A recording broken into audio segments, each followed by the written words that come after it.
Hey guys, tonight we're heading somewhere that sounds romantic, epic, and grand until you actually try to sleep there. That's right, you're spending the night in a medieval castle. Towering walls, flickering torches, fur-lined cloaks, maybe even a lute playing faintly down the hall. Sounds dreamy, right? Except it's winter, and castles. They don't do cozy. You arrive just after sunset, your breath fogging in the air, your fingers numb, even inside your gloves. The snow outside crunches underfoot, and for a moment, you think this must be magical. But the second those heavy oak doors shut behind you, you realize something crucial. This place is colder inside than it is outside. You're standing in a great hall that's half stone, half icebox. The walls stretch high into darkness, dripping with moisture. The torches flicker bravely, but fail to warm even the air around them. Wind sneaks through gaps in the masonry like it's alive, curling around your ankles and up your spine. You shiver, then you shiver again. So before you get comfortable, take a moment to like the video and subscribe, but only if you genuinely enjoy what I do here. And tell me, where are you watching from? And what time is it in your part of the world? Now dim the lights, maybe turn on a fan for that soft background hum, and let's ease into tonight's journey together. You trudge through the castle halls, marveling at how every step echoes like you're being followed. Your boots clunk against the flagstones, cold as a corpse's grin. You try rubbing your hands together. No use. Your breath curls in front of your face, and every exhale just reminds you how quickly your body heat is abandoning ship. Your sleeping quarters are upstairs, which sounds like an improvement, until you realize that heat rises only when there's heat to begin with. Up the spiral staircase, you go, each step narrower and more treacherous than the last. You imagine slipping and tumbling all the way down into some forgotten crypt. Very on brand for the Middle Ages, honestly. At last, your chamber. The door creaks open like it's auditioning for a haunted house. Inside, a room as big as your apartment, with all the warmth of a walk-in freezer. One tiny fireplace gapes on the far wall, already coughing smoke like it's dying of consumption. The fire is a few glowing coals. No logs in sight. You step in, and your boots skid slightly on the layer of frost clinging to the stones. The air is so still, it feels thick. You rub your arms, take off your gloves, and immediately regret it. The metal on the door latch was warmer than the air in here. You mutter to yourself. You laugh once, just to test if sound still works. And then you say out loud, "This is fine. People lived like this."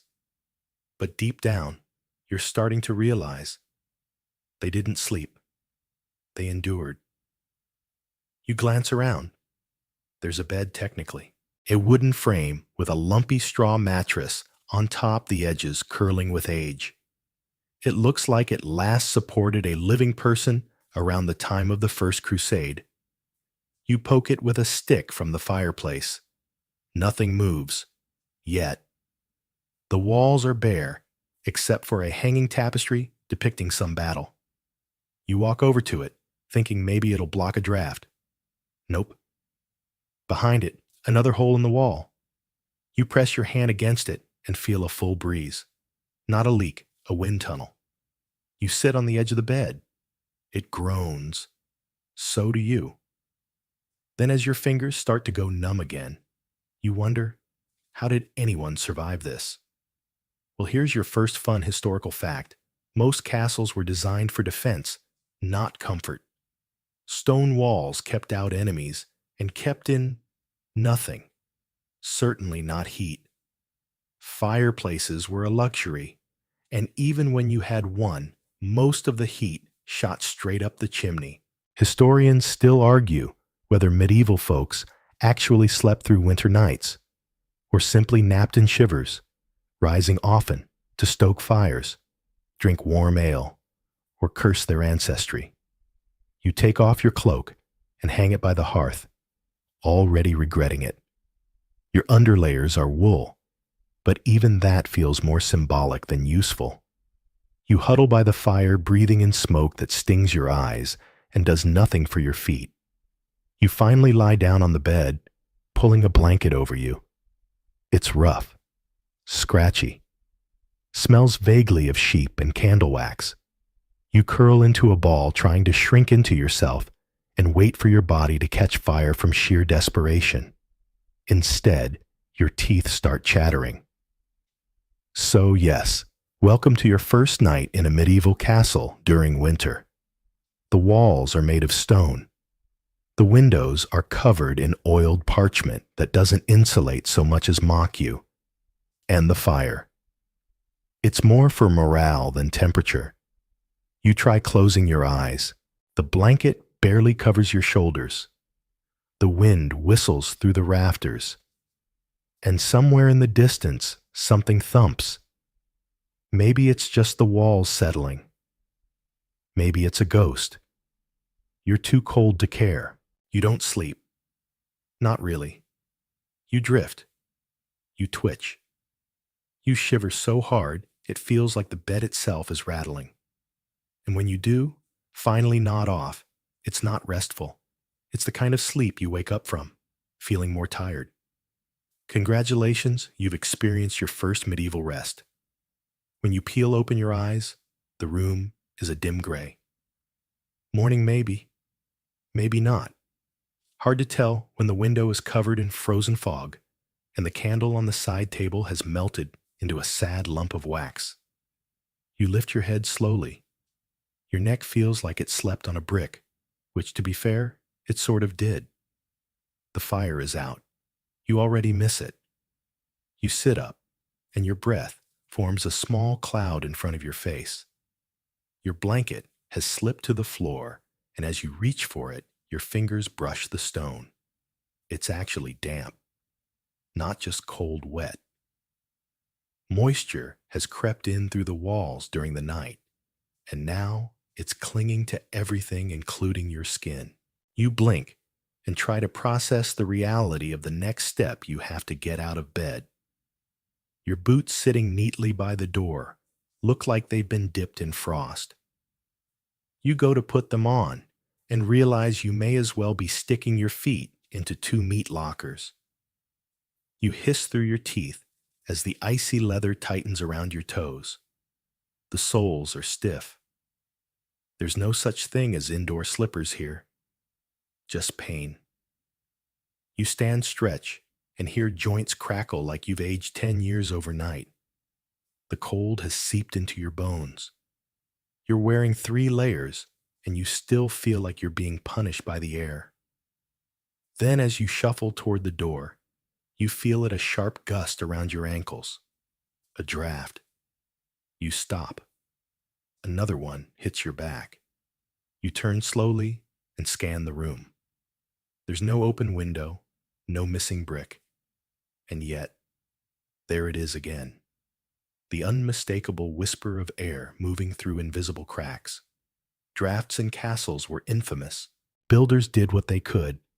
Hung tapestries, lined walls, with rushes stuffed crevices, with straw, but stone breathes especially in winter. Some medieval texts even describe wind entering from devil holes, tiny gaps near beams and corners that couldn't be sealed without cutting off airflow completely.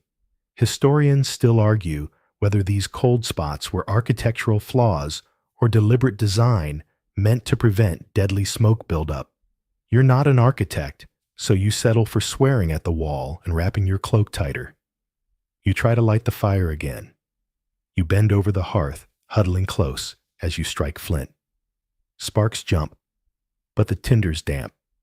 You try again, and again. Eventually, you get a tiny flame. It flickers like it's thinking about giving up. You feed it slivers of dry bark, a few twigs. You whisper encouragements. It sputters, smokes, and finally catches. You inch closer. The heat barely registers, but it's something. Then, just as your fingers begin to feel alive again, another gust creeps down the back of your neck. You jump. You spin around. The door is closed. The window hasn't moved. You start to laugh quietly, like someone going mad, in a polite and historically accurate way. This is the part where you realize you will never ever escape the drafts.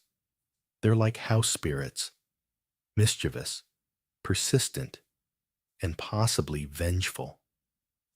You sit on the edge of the bed, pulling the blanket over your lap like a shawl, and think about modern insulation, drywall, windows with seals. You'd trade a royal title for a central heating system and a hot water bottle. But here you're left with animal skins, old wool, and the deeply questionable warmth of medieval mortar. You rise and walk the room like a detective. You place your palm near the walls. Here cold, there freezing. You crouch by the floorboards and feel where the wind is squeezing between planks. One spot is actually whistling. You try to plug it with the hem of your cloak. Doesn't help. You try stuffing a bit of straw from the mattress in the corner. It blows back out. You laugh again. In a last-ditch effort, you drag the side table over and wedge it in front of the most persistent gap. You sit behind it like a child in a snow fort. It's warmer. Barely. Your hands are stiff. Your ears ache. And somewhere in the castle a door slams. The wind answers. It's everywhere. It's in the beams above your head. It sneaks under the door like fog. It even seems to come from inside the walls, as though the castle itself is exhaling. Slowly. Icy breath against your cheeks. And still, you've only just started your day. You finally step into the hallway and instantly regret it. The draft in your room was annoying. This is like being slapped in the face with a frozen trout. The corridor is long, narrow, and curved, slightly lined with cold stone and flickering torches that give off just enough light to remind you how far the warmth isn't reaching. You walk slowly, partly to avoid slipping on the damp flagstones, partly because your knees are still complaining about sleeping on a mattress that felt like it was stuffed with angry rocks. There's a window ahead, narrow and tall, like an arrow slit. You lean toward it, hoping to see the sunrise. Instead, you see snow stacking up on the battlements, outside blown sideways by wind so powerful it rattles the iron hinges on the nearby door. You pull your cloak tighter. The hallway leads to the great chamber, a common space for noble guests to gather, socialize, or eat. At least that's the theory. In reality, this room is a warehouse for cold air. The ceiling is high, the windows are uncovered, and the hearth in the corner is laughably small for the size of the space. There are a few chairs, a bench, and a long table, but they're so far from the fire, they may as well be in another time zone. You pick the least splintery seat and sit rubbing your hands together like it might do something. The fire is smoldering, not crackling.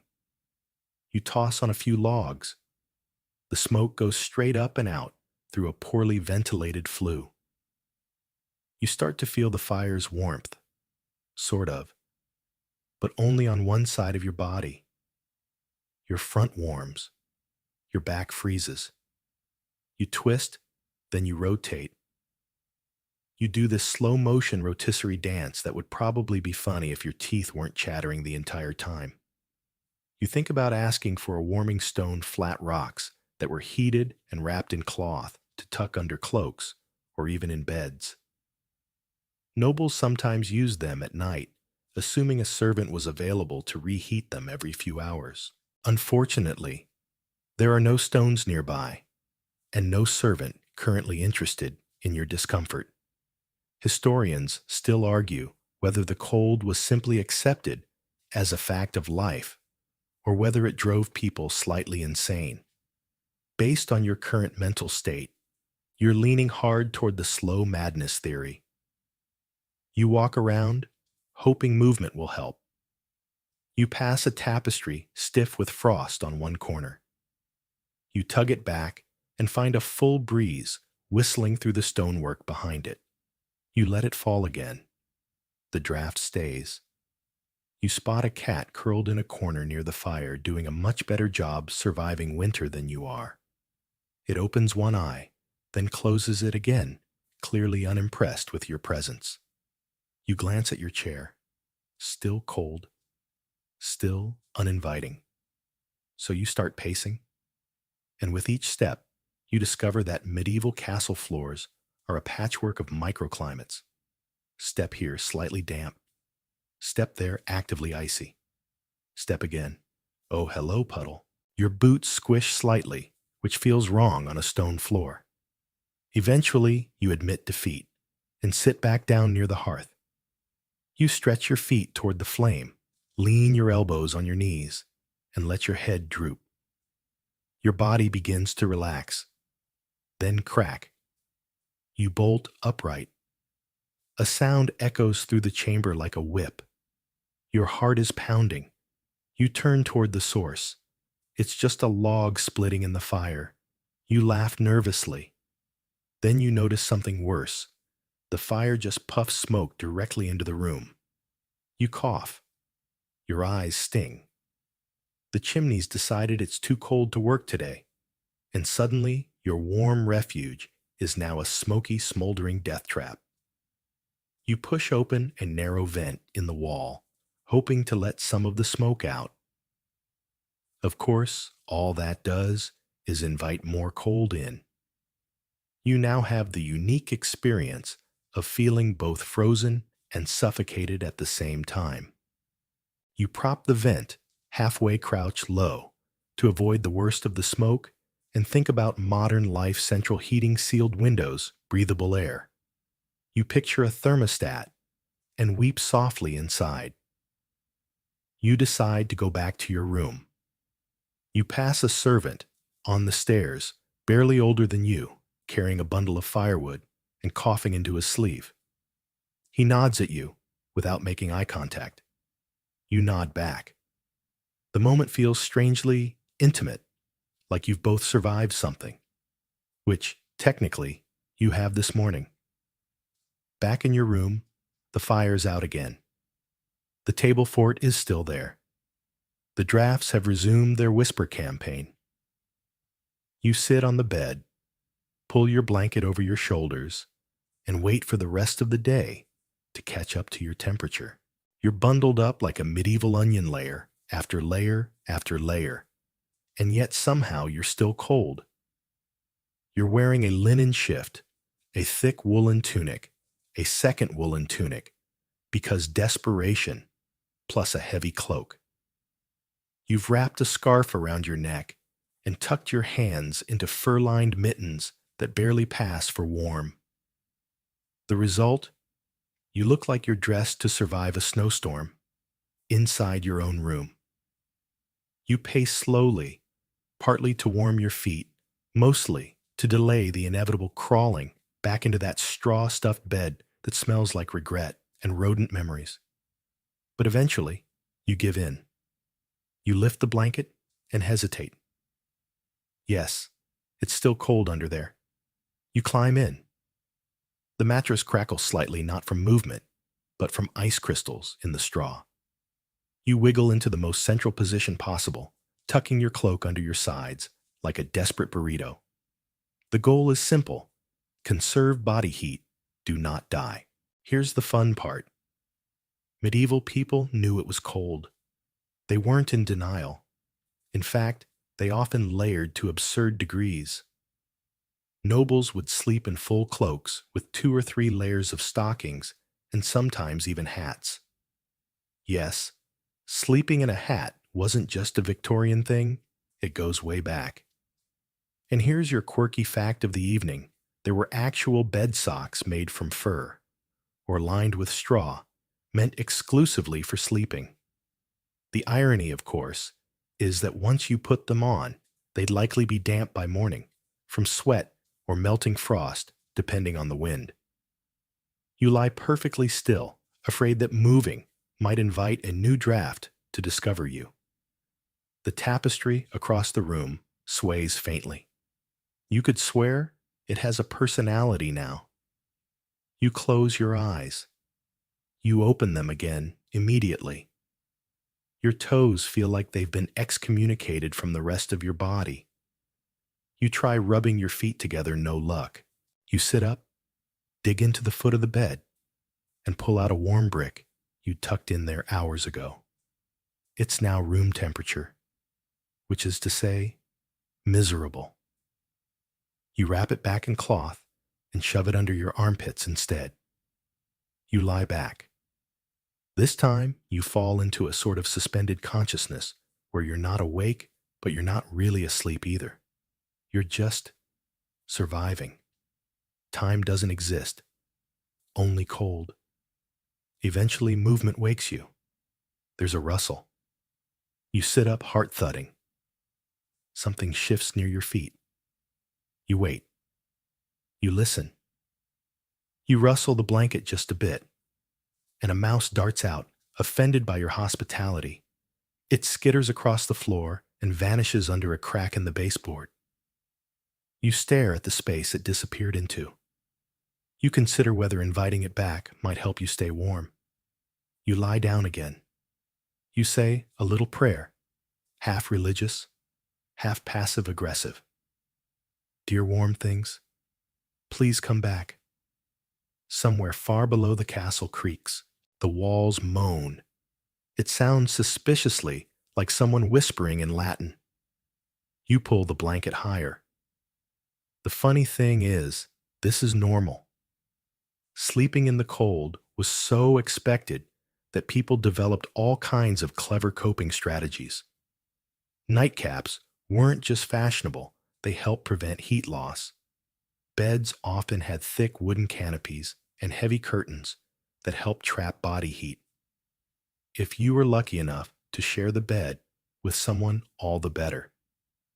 If not, you just curled into the smallest shape possible and hoped your nose wouldn't freeze off before dawn.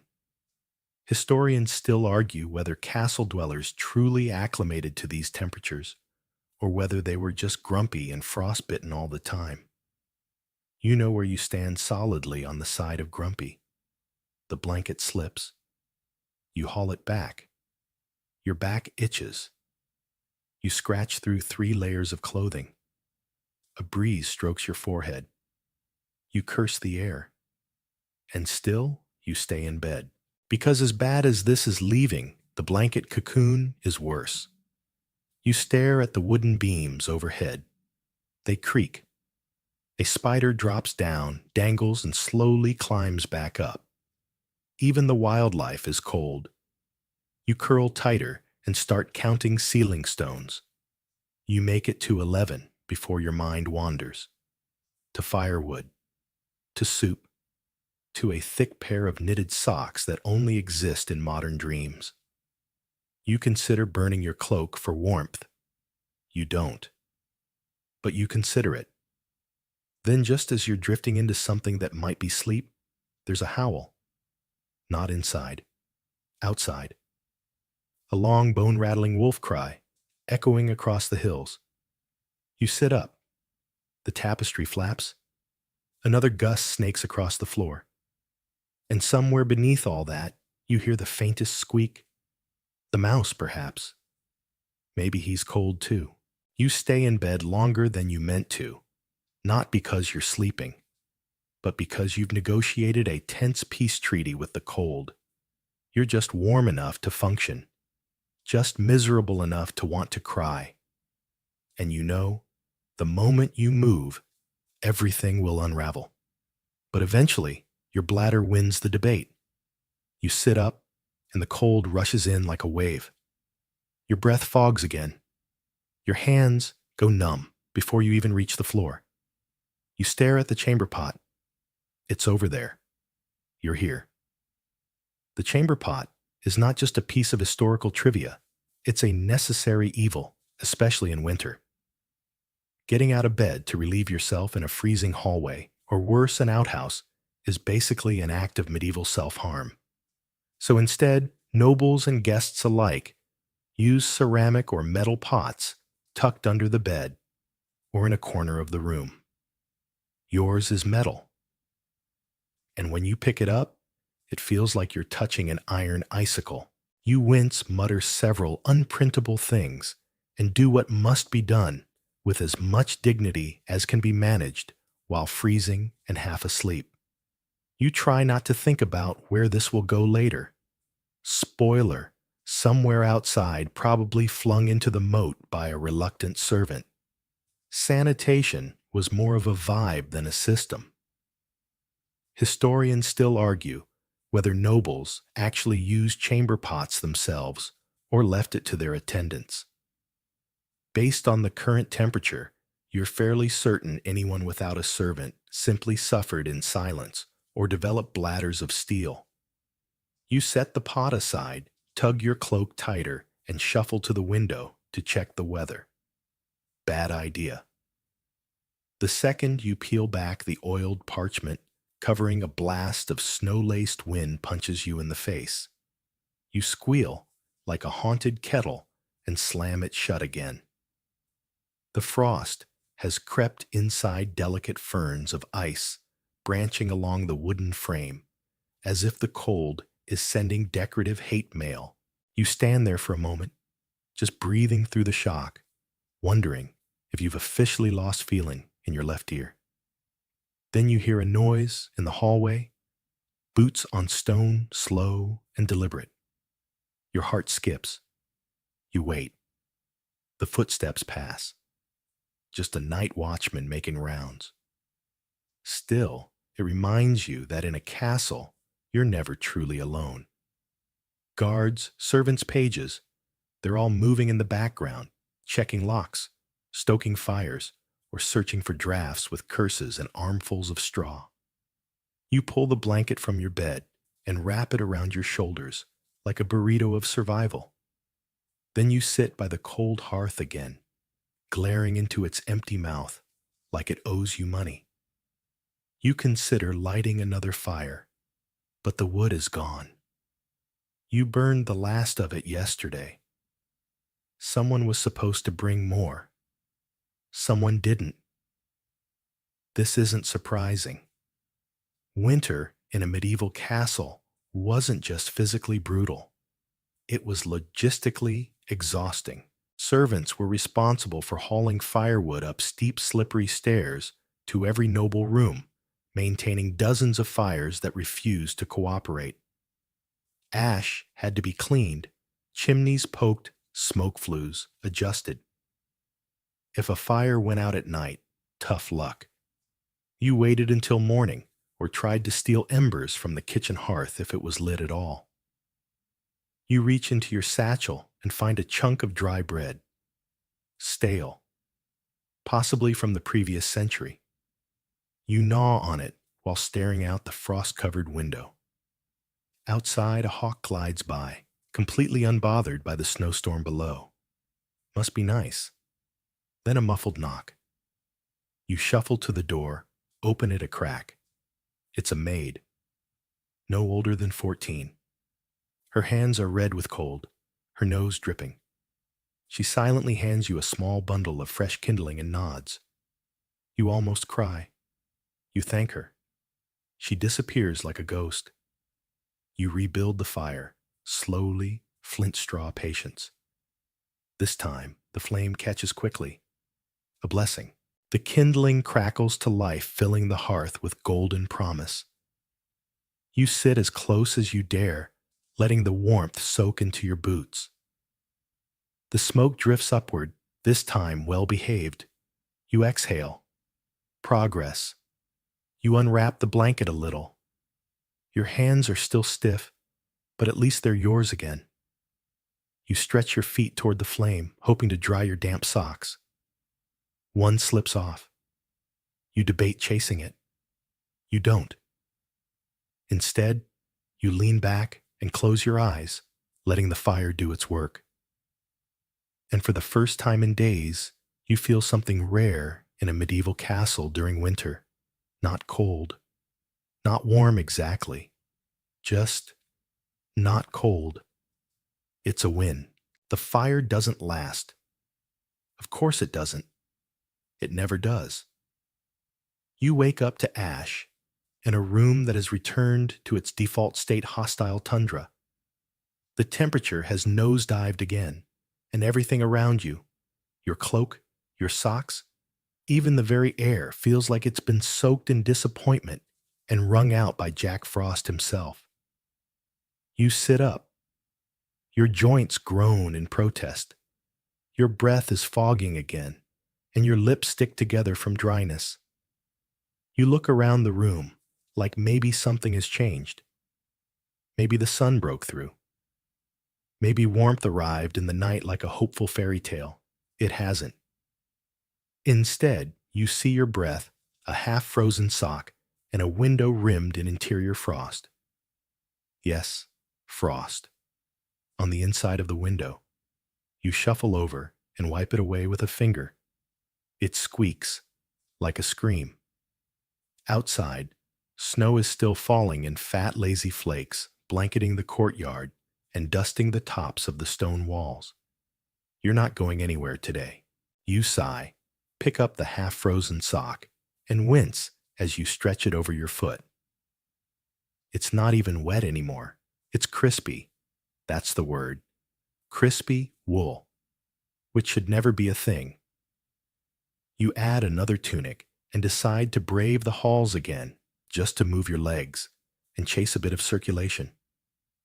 Plus, maybe there's someone with firewood, or hot broth, or a time machine. You step into the corridor, and surprise, it's colder than your room. The walls practically sparkle with damp, and the air is biting. You keep your arms crossed and walk quickly, your breath trailing behind you like smoke. Halfway to the great hall, you pass a small side alcove, a low bench beneath a tiny slit of a window. You pause and peek inside. The bench has a cushion on it, and for a second you wonder why. Then you touch it. It's damp. Of course it is. In fact, almost everything is damp. Your sleeves, your collar, your boots. They all hold a faint cold moisture, the kind that never quite dries. That's the secret truth of winter in castles. It's not just cold, it's wet. Not the soaking wet of rainstorms, but a creeping, clinging dampness that seeps into everything and stays there. Even the air feels humid, as strange as that sounds. You reach the great hall. It's marginally warmer, thanks to a roaring fire that someone had the decency to keep alive. A few people are gathered around it, guards a cook, maybe a steward. No one talks. Everyone just stares into the flames like they've seen things. You sit on a wooden bench as close to the fire as etiquette allows, which means your knees are cooking, but your back could still freeze a mug of ale. You rotate slowly. One cheek warms, then the other. You do your fireside waltz. Everyone else is doing it too. It's like a sad dance troupe dedicated to surviving hypothermia. Here's a fun historical fact for the hour. Even wealthy nobles complained about winter. Letters and journals from the 13th and 14th centuries are full of subtle grumbling. "My chambers are chill and cheerless," wrote one duchess, which is medieval, for I hate everything. Fireplaces, while impressive, didn't do much unless you were practically in them. The heat didn't circulate well, and high ceilings meant most warmth fled upward, like a balloon escaping a birthday party. The poor servants in the corners, completely on their own. Historians still argue whether tapestries actually helped with insulation or were just decorative. Some say the thick woven wall hangings could trap heat at least enough to take the edge off. Others think it was mostly for style, and any warmth was a happy accident. You watch one now, a tapestry depicting a hunt. The stag is majestic. The hounds are leaping. The threads are waving. Yes, waving. There's a draft behind the tapestry, strong enough to flutter it like a flag. You close your eyes and inhale slowly through your nose. You exhale through your mouth. You consider moving your bench, but there's no space closer to the fire. Someone grunts and shifts beside you, pulling his cloak tighter. Another coughs. You all sit like unwilling roommates in the same refrigerated waiting room. Then someone brings out broth. It's watery, barely warm. Tastes like onion salt in desperation, but it's hot, and it's yours. You sip it slowly, carefully, cupping the bowl in both hands as if it were a holy relic. You feel warmth crawl down your throat and settle briefly in your belly. You almost cry. It's gone too quickly. Still, for a fleeting moment, you feel human again. You sit in silence with the others, sharing nothing but smoke and proximity. You all stare into the fire, knowing that eventually you'll have to go back to your rooms, to your damp cloaks, to your crispy socks, and to the stone walls that hate you. But for now, there is fire. For now, you're not cold. For now, you leave the fire reluctantly, like parting from a friend who lent you money and never asked for it back. Your knees crack as you stand, and your skin already misses the heat. But the fire is crowded, and the mood is shifting into awkward coughs and shifting glances that say, "You've been here long enough." So you head back toward your room, dragging your feet as if slowness might delay the return to misery. The corridor greets you with its usual ambush of cold, like it was waiting behind the door with a bucket of ice air just for you. You groan, pull your cloak tighter, and mutter something unrepeatable about medieval architecture. Halfway there, something odd happens. You feel warmer. Not warm, not comfortable, but slightly less awful. You pause, touch the stone wall, still icy. Touch your cheek, still numb. So where's this sudden improvement coming from? Then you realize your body has simply stopped resisting. Yes, you're now cold to the core, but no longer shocked by it. Your skin has given up on sending emergency signals.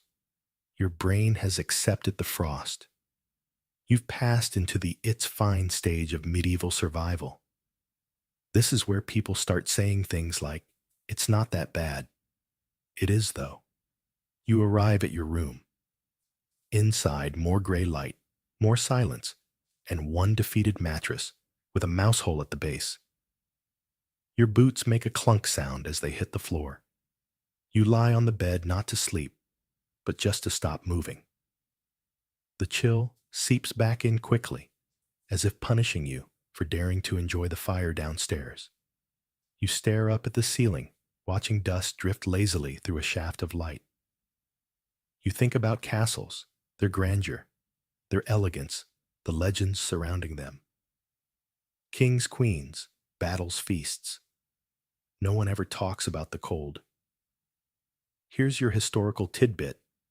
Many castles had no centralized heating at all.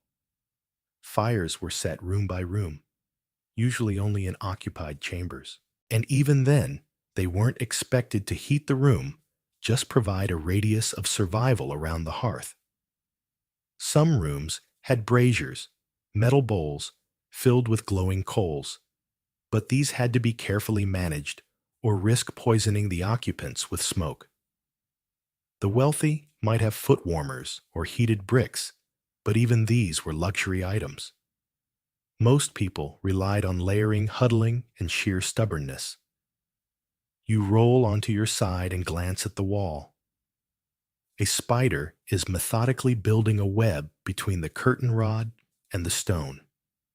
You watch it for a while. It seems unbothered by the weather. Maybe it knows something you don't. Maybe it just doesn't have any nerve endings.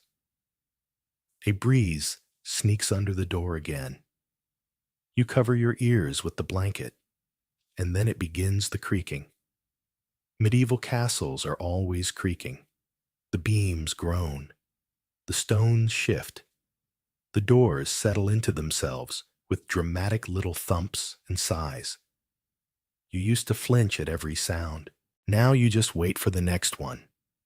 You wonder what it was like for the original inhabitants. Did they sleep better than you? Worse, were they simply colder, hardier, less whiny? Historians still argue whether medieval people were actually better adapted to the cold, or if they just complained less in writing. Some scholars suggest their metabolisms were slightly different, geared toward calorie retention, thanks to high-fat diets and constant movement. Others think they just suffered and accepted it as divine punishment.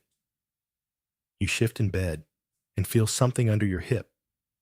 You pull out a button, not yours, not recent.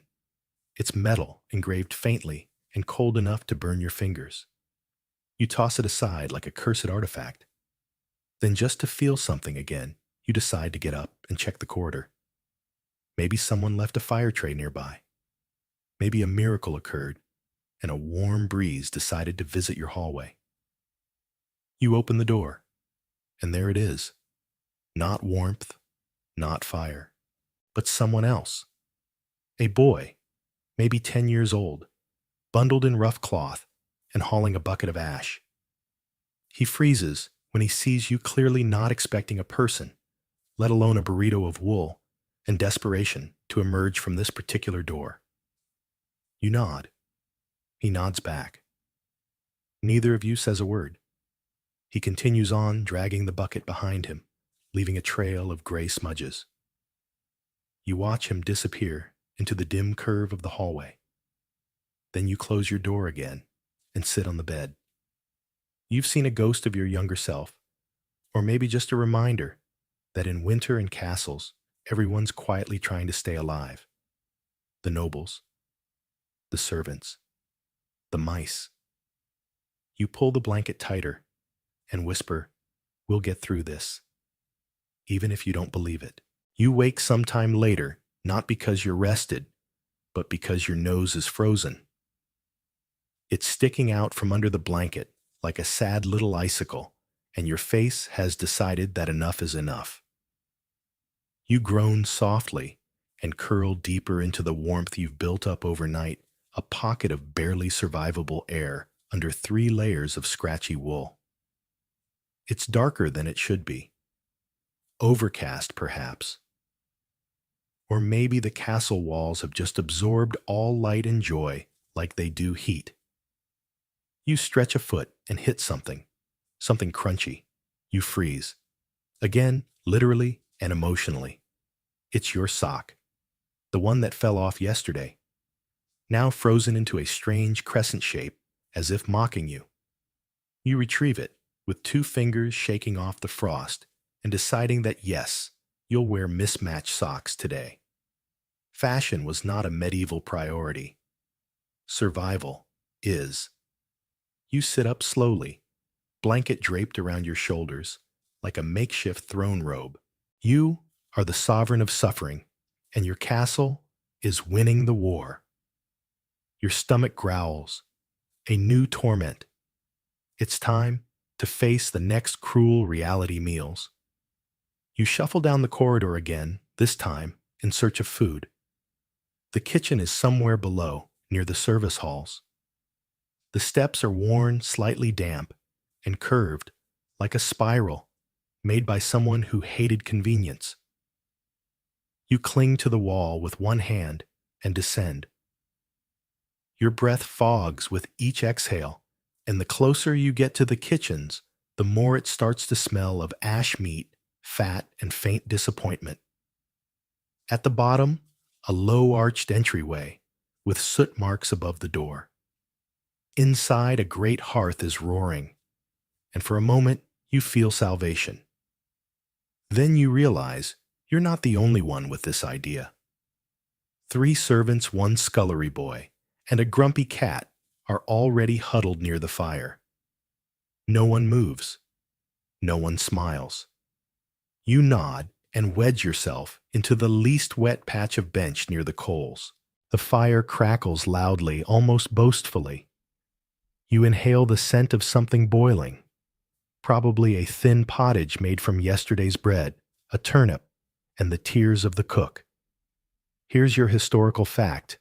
Meals in winter were functional. Root vegetables, pickled things, stale bread, soaked in broth, whatever could be stored, preserved, or mildly rehydrated made it into the pot. Fresh meat was rare, unless someone had recently died, and dairy often froze solid unless kept by the hearth. One fringe remedy even suggested drinking hot beer with mustard seeds to fight off the chill. You hope you never get that cold. You're handed a wooden bowl. Inside pottage as predicted. You blow on its sip and feel instant warmth flood your chest. It's barely food, but it's hot. And right now, that's a luxury. You eat slowly, savoring the texture, chunky, salty, mysterious. Could be parsnip. Could be onion. Could be rat. You're too hungry to care. You glance around the kitchen. The walls are lined with hanging herbs, dried lavender, rosemary, and something unidentifiable that might be protective or might be purely decorative. Herbs were the medieval version of both spice rack and spiritual shield, thought to ward off illness and cold. You also notice something else, a large iron pot with coals sitting in the corner. It's a brazier, the kind often used to warm hands or even carefully beds. You make a mental note to ask for one later, even though you know the answer will probably be no. You finish your meal and return the bowl. The cook barely looks at you, focused on coaxing warmth from a log that refuses to cooperate. You step back into the corridor. The fire's glow disappears behind you like a receding memory. Your cloak doesn't quite dry. Your boots squelch slightly. But at least you're full now. On your way up the stairs, you pass an open window. It's small, high up, meant for air. But it's fully open. You stop. You stare at it like it owes you an explanation. Who left it open? Why are they trying to summon a polar vortex directly into the stairwell? You close it. Your fingers go instantly numb from touching the iron latch. You breathe on them and curse softly. Back in your room, the fire is out again. Surprise. The blanket is cold again. The bed has not improved. But you have food in your belly, and you manage not to fall down the stairs. So by medieval standards, it's basically a banner day. You sit on the bed, unwrap your cloak, and rub your hands together. The cold is back. It never really left. But for a brief moment, you remember what warmth felt like. And in a castle like this, that's the best you can ask for. You lie on your bed, hands tucked into your sleeves, blanket pulled to your chin, trying to recall if your toes still exist. You can't feel them, which isn't exactly reassuring. Then you hear it again. Creak. Followed by a subtle scritch-scratch like claws on stone, or maybe little feet pattering across your floorboards. You freeze, because this is the hour when every tiny sound becomes a cataclysm. You peer into the dimness. No candle lit. The hearth is long dead. Your breath is a slow ghost rising into the void. You listen. Creak. Scritch. Tap. Tap. Tap. Not exactly footsteps, but not footsteps either. You sit up slowly, spine stiff and protesting.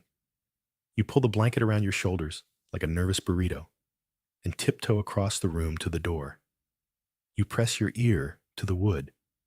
Nothing. Then a whisper of air around your feet. Of course, the draft. You exhale, not relief. Just confirmation that yes, once again, you're being psychologically harassed by a very cold breeze masquerading as a medieval poltergeist. You return to the bed now, just slightly more awake than before, and curl up again. But the noises continue. A few soft clinks, maybe roof tiles shifting under snow, or rats, or wind rolling something unidentifiable down a hallway designed to echo every sound into a haunted opera. Here's a lovely historical reminder: medieval castles were never quiet. They groaned, snapped, and whispered constantly. The massive timber beams adjusted as temperatures dropped and stone joints contracted, making sharp noises that echoed like distant footsteps. Add in servants' animals, and the occasional guard patrolling, and your midnight concert is ready. Historians still argue whether castle dwellers grew used to the noise or simply never slept deeply. Some accounts suggest people would wake several times each night, not just from discomfort, but from all the sounds a castle produced when no one was talking. You lie on your back, listening. Your brain starts filling in the blanks. That groan in the rafters. Obviously, a ghost. That scraping behind the wall. Definitely a rat dragging something it shouldn't. That clatter from the corridor, just a night drop in his dignity. You try to dismiss it. You whisper to yourself, "It's just the cold. It's just the cold." Like a mantra or a last prayer. But there's no denying it. This castle sounds alive. And not in a cozy, magical way. In a mildly possessed, constantly creaking, are those bones or sticks kind of way. You sit up again this time, lighting a candle. The flicker barely pushes back the gloom. But at least now, shadows move because of light, not because of something else. You walk slowly around the room, candle in one hand, blanket dragging behind you like a very dramatic cape.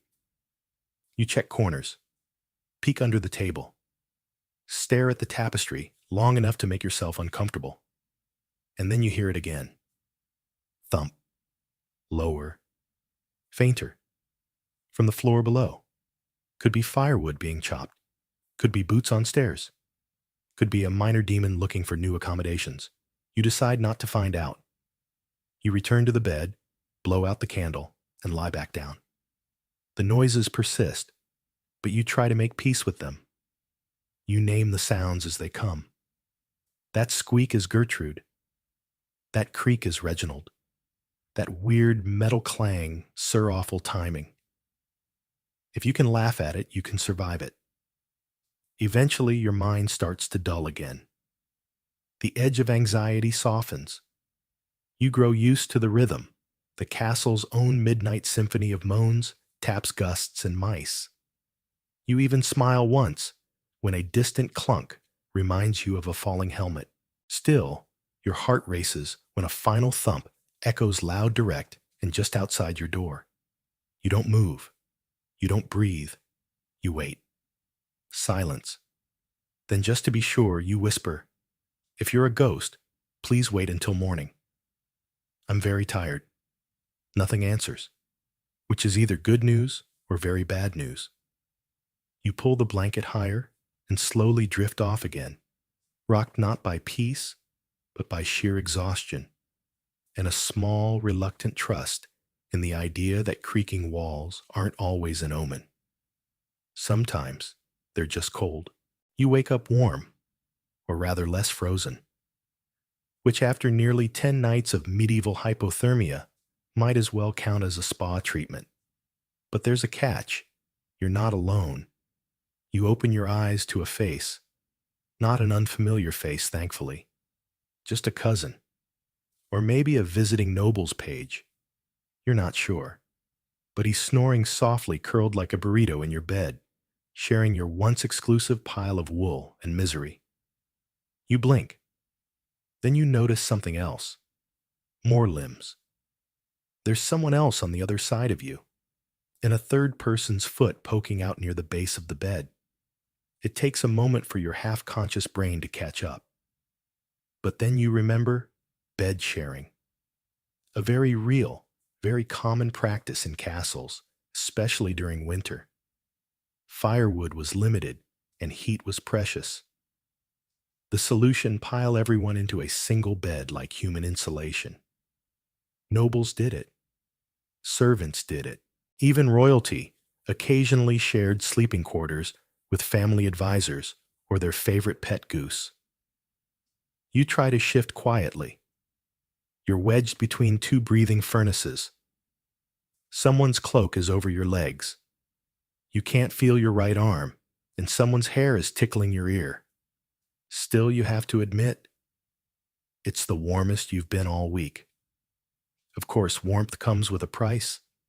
One of your new roommates snores like a blacksmith at full bellows, and another keeps mumbling in his sleep about buttons and eggs.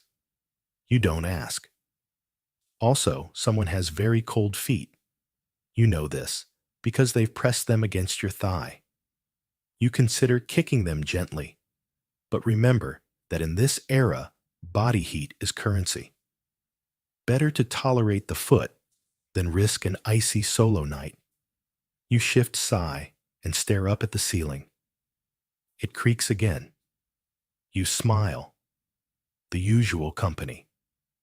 Then someone rolls over and steals half the blanket. You reach blindly and yank it back with all the dignity of a knight defending his honor. Blanket diplomacy begins and continues all night. Here's your historical fact. For the day, sleeping alone wasn't the norm in medieval times, not in castles, and definitely not in winter. Sharing beds was practical, not scandalous. Privacy was rare. Even in noble households, bedrooms often doubled as gathering spaces or work areas, and if the fire was out, beds became survival bunkers. Historians still argue whether this proximity created stronger familial bonds or just stronger resentment. There are written records of bed companions getting into fights over blanket-hogging snoring or simply having bad breath. Speaking of which, one of your companions just exhaled directly into your face. You silently vow to offer them a clove tomorrow, or possibly banishment. You shift again and catch a brief moment of peace. Three bodies arranged like awkward puzzle pieces, half draped in wool, with only a few toes exposed to the frigid air. It's not ideal, but it's something. And then someone coughs.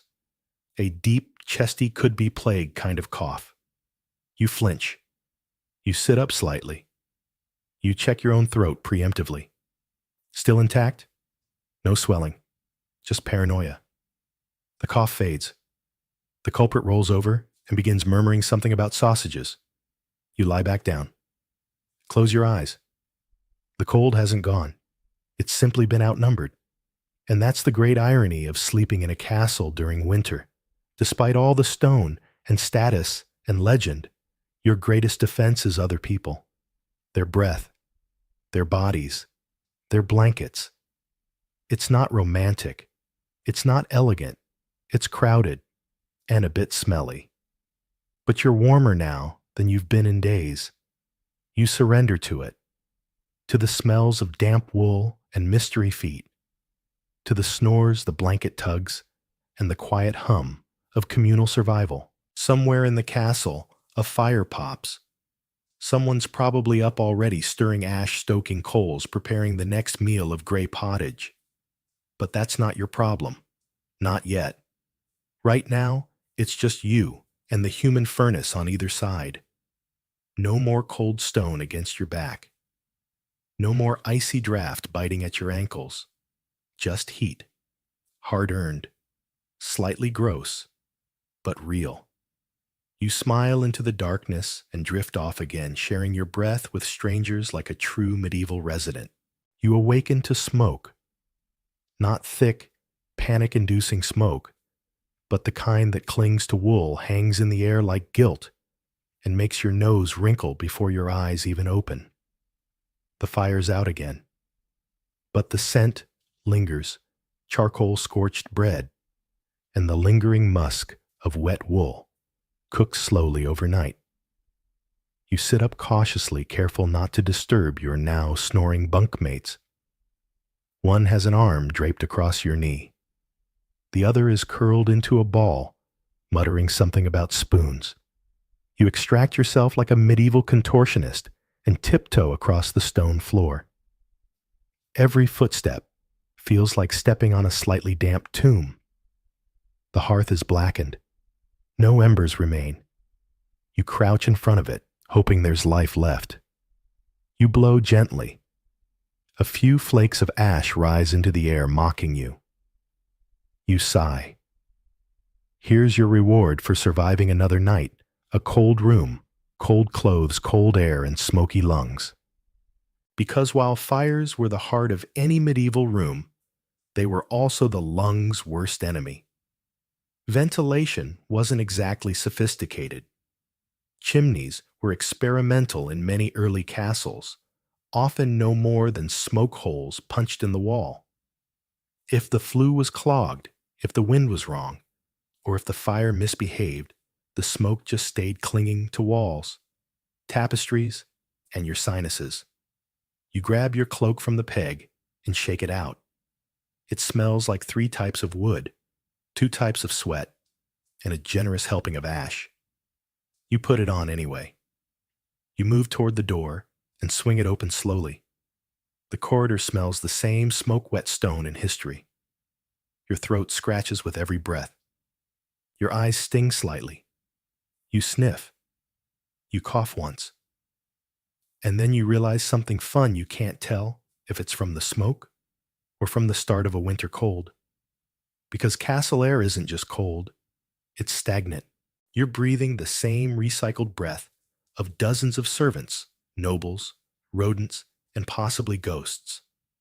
There are no air filters, no windows to crack open, no humidifiers, just soot and guesswork.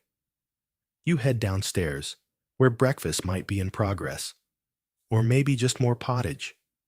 You pass a tapestry on your way and brush your fingers across it. The fabric leaves behind soot, not dust, not dirt, actual soot, from the fire, from every fire that ever happened in this hallway.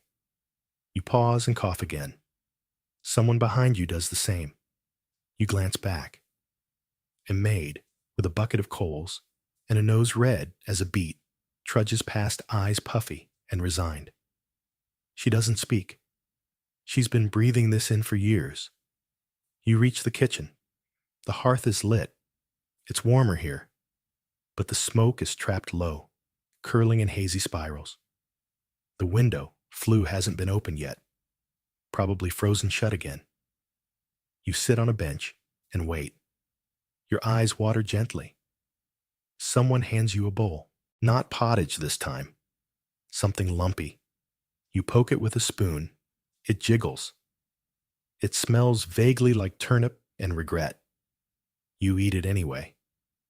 Here's your historical fact. For the day, smoke inhalation was a daily reality.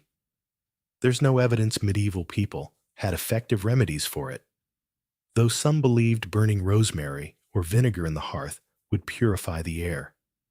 Others tried hanging dried orange peels near vents, more for scent than science. Some fringe accounts even suggest medieval folks stuffed herbs into their noses to filter bad air. That sounds ridiculous until you realize you'd probably try it too. Right now, just to breathe without coughing. Historians still debate whether long-term lung issues were common among castle dwellers. But considering the amount of smoke they lived with, it's hard to believe otherwise. Especially when the weather kept fires burning constantly. You finish your breakfast and step outside for a moment into the courtyard. The air is freezing, but you inhale deeply because at least it's clean. Crisp, cold, honest. You exhale a cloud of steam and smile despite yourself. Then the wind changes direction, and you're hit in the face with chimney smoke from the kitchens. You cough again, back inside. You return to your room later thinking you'll rest. The smoke hasn't left. It hangs there like a rude guest, clinging to your bed curtains, infused in your mattress, embedded in your lungs. You lie down anyway. Because what's the alternative? Besides, it's not all bad. Smoke keeps bugs away. That's the upside. Or maybe that's what you tell yourself to feel better about the fact that you're slowly marinating in soot. You close your eyes. The room smells like survival and smoldering wool. And somehow, that's enough. You wake up sniffing. Not like a dramatic single tear down the cheek sniffle. More like a confused instinctive inhale that tells your brain something in here is off. It's the smell. You're used to the smoke by now. That earthy, damp charcoal scent is part of your bloodstream. But this morning it's deeper, thicker. You sit up slowly, blanket wrapped around your shoulders like a damp tortilla. You take another cautious breath through your nose. Yes, there it is. A rich cocktail of mold, old meat, sour wool, stale ale, and possibly something dead. You sniff your sleeve. Not great. Sniff the corner of your mattress. Absolutely not. Sniff the air again. Ah, there it is. Medieval castle winter musk. You can't quite tell where it's coming from, but you can tell it's now in your hair, your skin, your dreams. It's a scent that feels like it has intentions.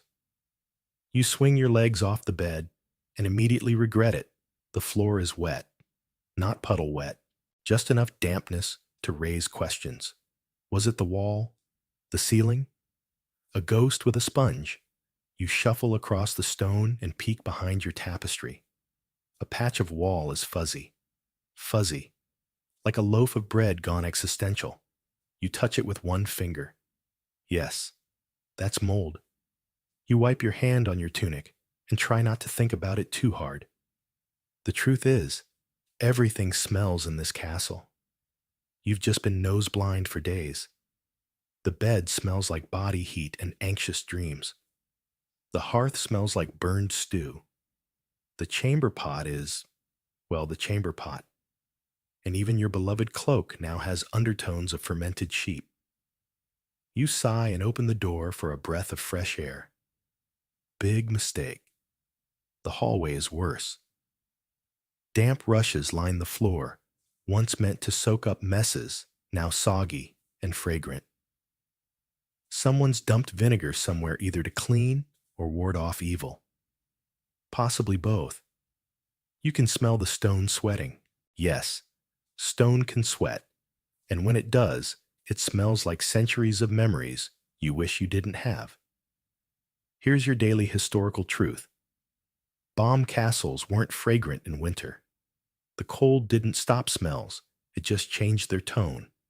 People bathed, less animals, moved indoors, and mold ran wild on every soft surface. To freshen the air, nobles would scatter herbs or dried flowers on the floor.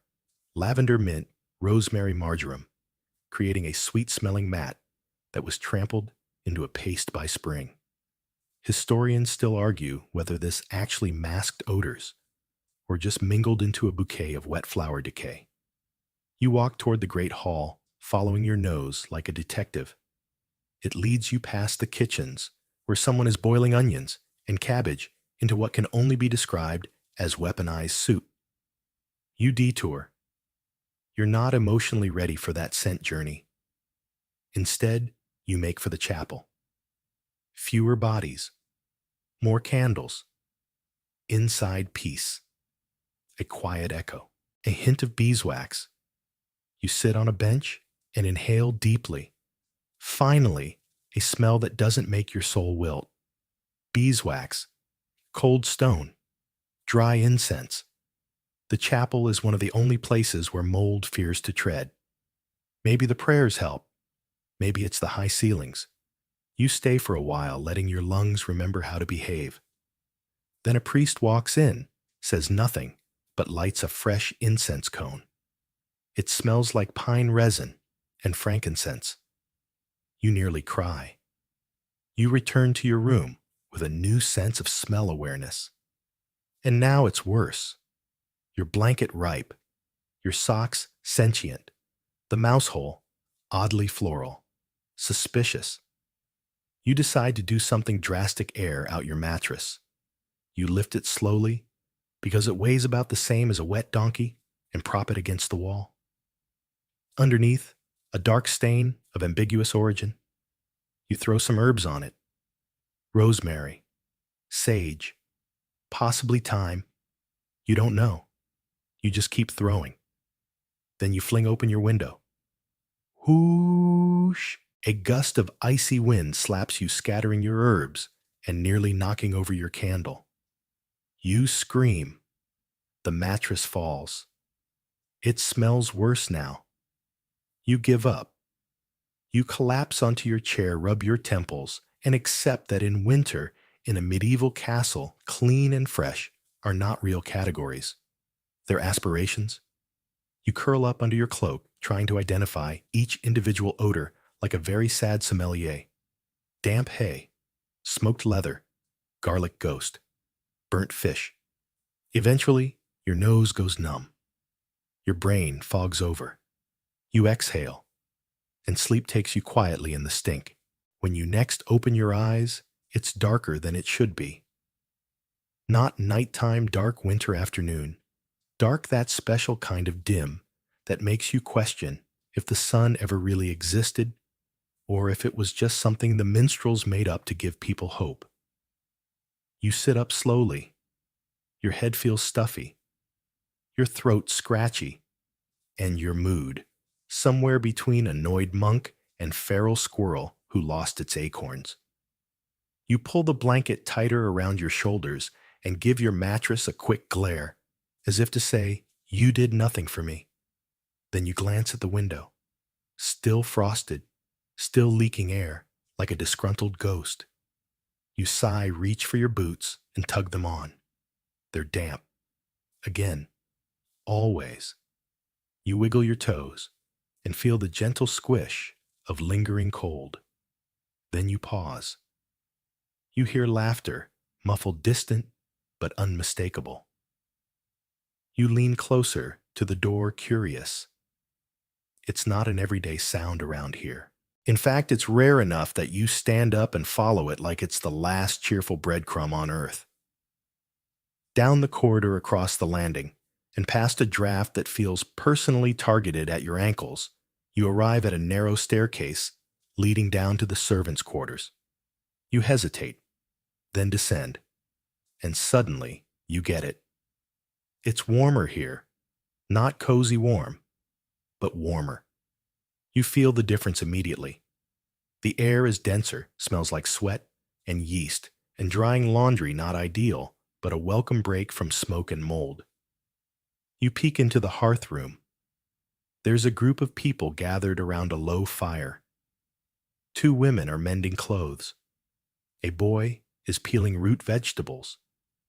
An older man is playing something like a flute made of bone or wood. Someone chuckles.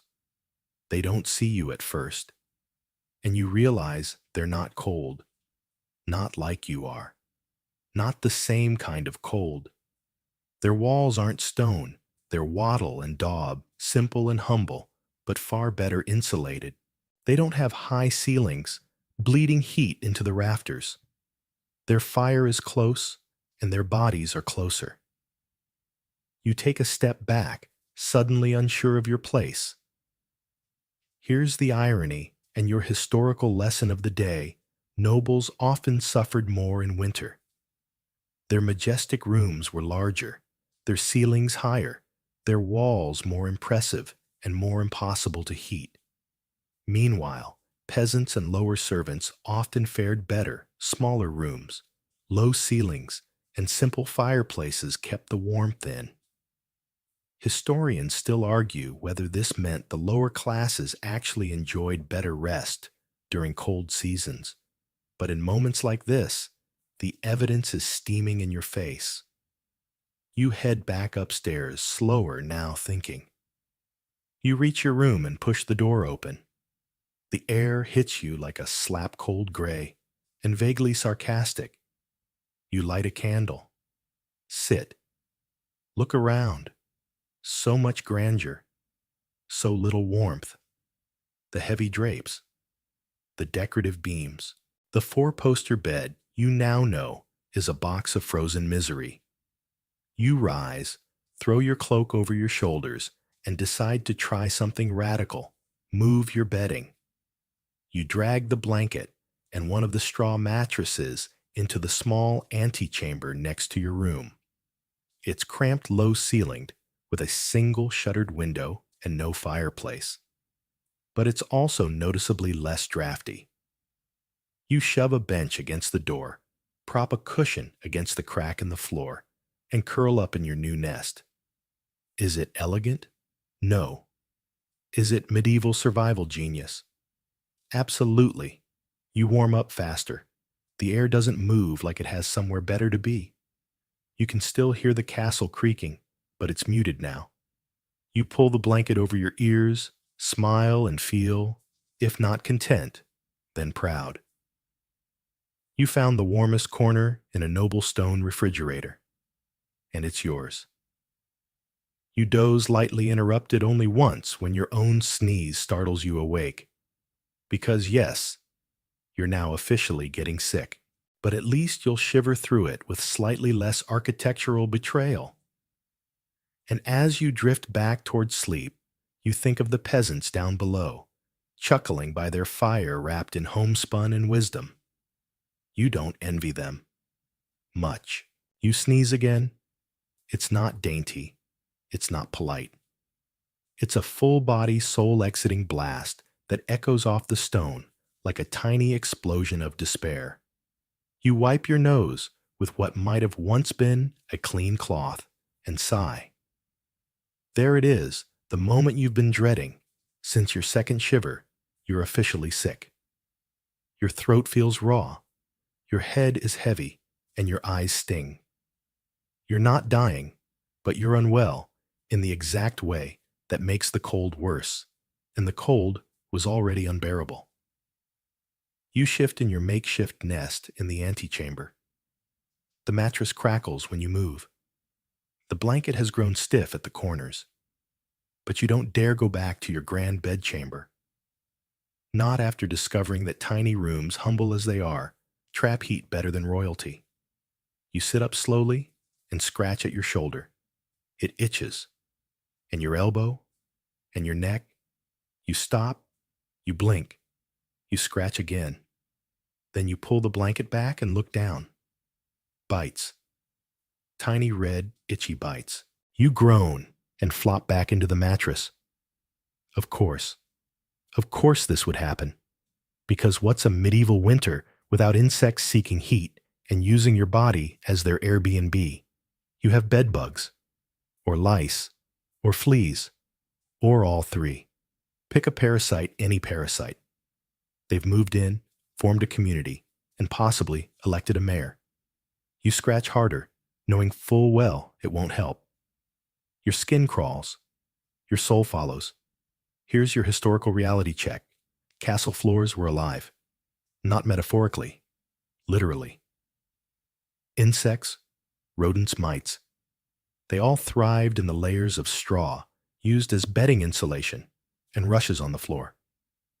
And during the winter, when warmth was rare, they followed the heat straight to humans. Nobles used perfumed powders, fragrant oils, and even herb-filled sachets sewn into clothes to fight back. But if you were warm, and especially if you were unwell, the little critters considered you a five-star resort. You sit up again and inspect your blanket. You don't see anything. But you know they're there. You scratch your wrist. You scratch your knee. You make a mental list of every surface you'll now refuse to touch without gloves. You hear a soft rustle near the floor. You freeze. Then out of the corner of your eye, you see it, a beetle. slowly trekking across the stone antennae, flicking like it's inspecting its real estate options. You whisper to it, "You can have the mattress. I'm done." You grab your cloak, step outside your little nook, and look around for a new sleeping arrangement. This will now be your fourth location in as many days. Congratulations, you're doing medieval winter right. You pass a tapestry. You consider sleeping behind it, but then you remember the mold. You walk to the main hall, empty, cold, still faintly smoky. You lie on a bench near the fire. It's out, but the ashes are still warm, better than bugs. But the stone beneath you starts to sap your strength immediately. You shift, try to curl up, but the bench is hard and narrow. You grunt. You rotate. You cough. A voice whispers behind you. You jump. It's a guard. He nods, tired and equally hollow-eyed. You nod back. You both sit in silence, staring at the empty hearth like two ghosts haunting the same disappointment. After a while, he stands and offers you a braided charm. Simple string with a sprig of rosemary tied in. Against lice, he mutters. You accept it like a sacred relic. Thank you. He nods again and disappears into the corridor. You tie the charm to your wrist. It won't work. You know that. But it feels like it might. And that's good enough. You shuffle back to your room, muttering threats at every shadow. The bedbugs have not responded. Probably busy, holding a town hall under your blanket. You sit in the chair instead. Your nose drips. You sneeze again. And somehow, you're still scratching. You laugh weakly. The kind of laugh that lives on the edge of collapse. Because this is it. This is the secret that castle legends never tell. Not the wars. Not the feasts. But the itchy, smoky, freezing, rodent-adjacent reality of noble life in winter. And you are living history. You blow your nose into a cloth. You name the beetle Walter. You accept that your skin belongs to fleas now. And you close your eyes, body aching nose, running dreams, crawling, but at least knowing that you made it one more day without being eaten alive by anything larger than a bug. You wake up scratching. Again. By now, it's less a conscious action and more of a full-body medieval reflex. Your fingers move of their own accord. Your scalp itches. Your ankle throbs. You're officially a walking buffet for things that thrive in straw and shadows. You sit up in the chair you slept in poorly and take stock. Your eyes sting. Your throat is sore. Your skin patchy. You're certain your left sock moved during the night on its own, possibly to escape. And the blanket. It smells like betrayal. You sniff your tunic. It's somehow damp and smoky and sweet, like someone tried to marinate it in desperation and cloves. You glance toward your mattress across the room. It's still leaning against the wall, looking suspiciously smug. You're not going near it again. Instead, you wrap your itchy cloak around your itchy shoulders and trudge toward the door. You're not sure where you're going. You just know it has to be somewhere else. The hall greets you with its usual slap of cold and a chorus of floorboard creaks. Somewhere in the distance, someone drops a ladle or a mace. Hard to tell. You make your way to the solar, a private chamber often used during the day by nobility for reading, writing, or in your case, trying to forget that your bed is full of insect politics. Inside, warmth. Barely. There's a small fire burning. The window is shuttered. A wool tapestry hangs crookedly on the wall, depicting a noblewoman feeding grapes to a hawk. You respect her hustle. You collapse onto a padded bench near the fire scratch at your shoulder, through 3 layers of fabric, and try to breathe like someone who still believes in comfort. The fire gives you a little warmth, a little peace, until you pull the blanket off the bench and discover more bites. And now your neck itches. You reach behind your ear and come back with something under your nail that makes you wish for time travel.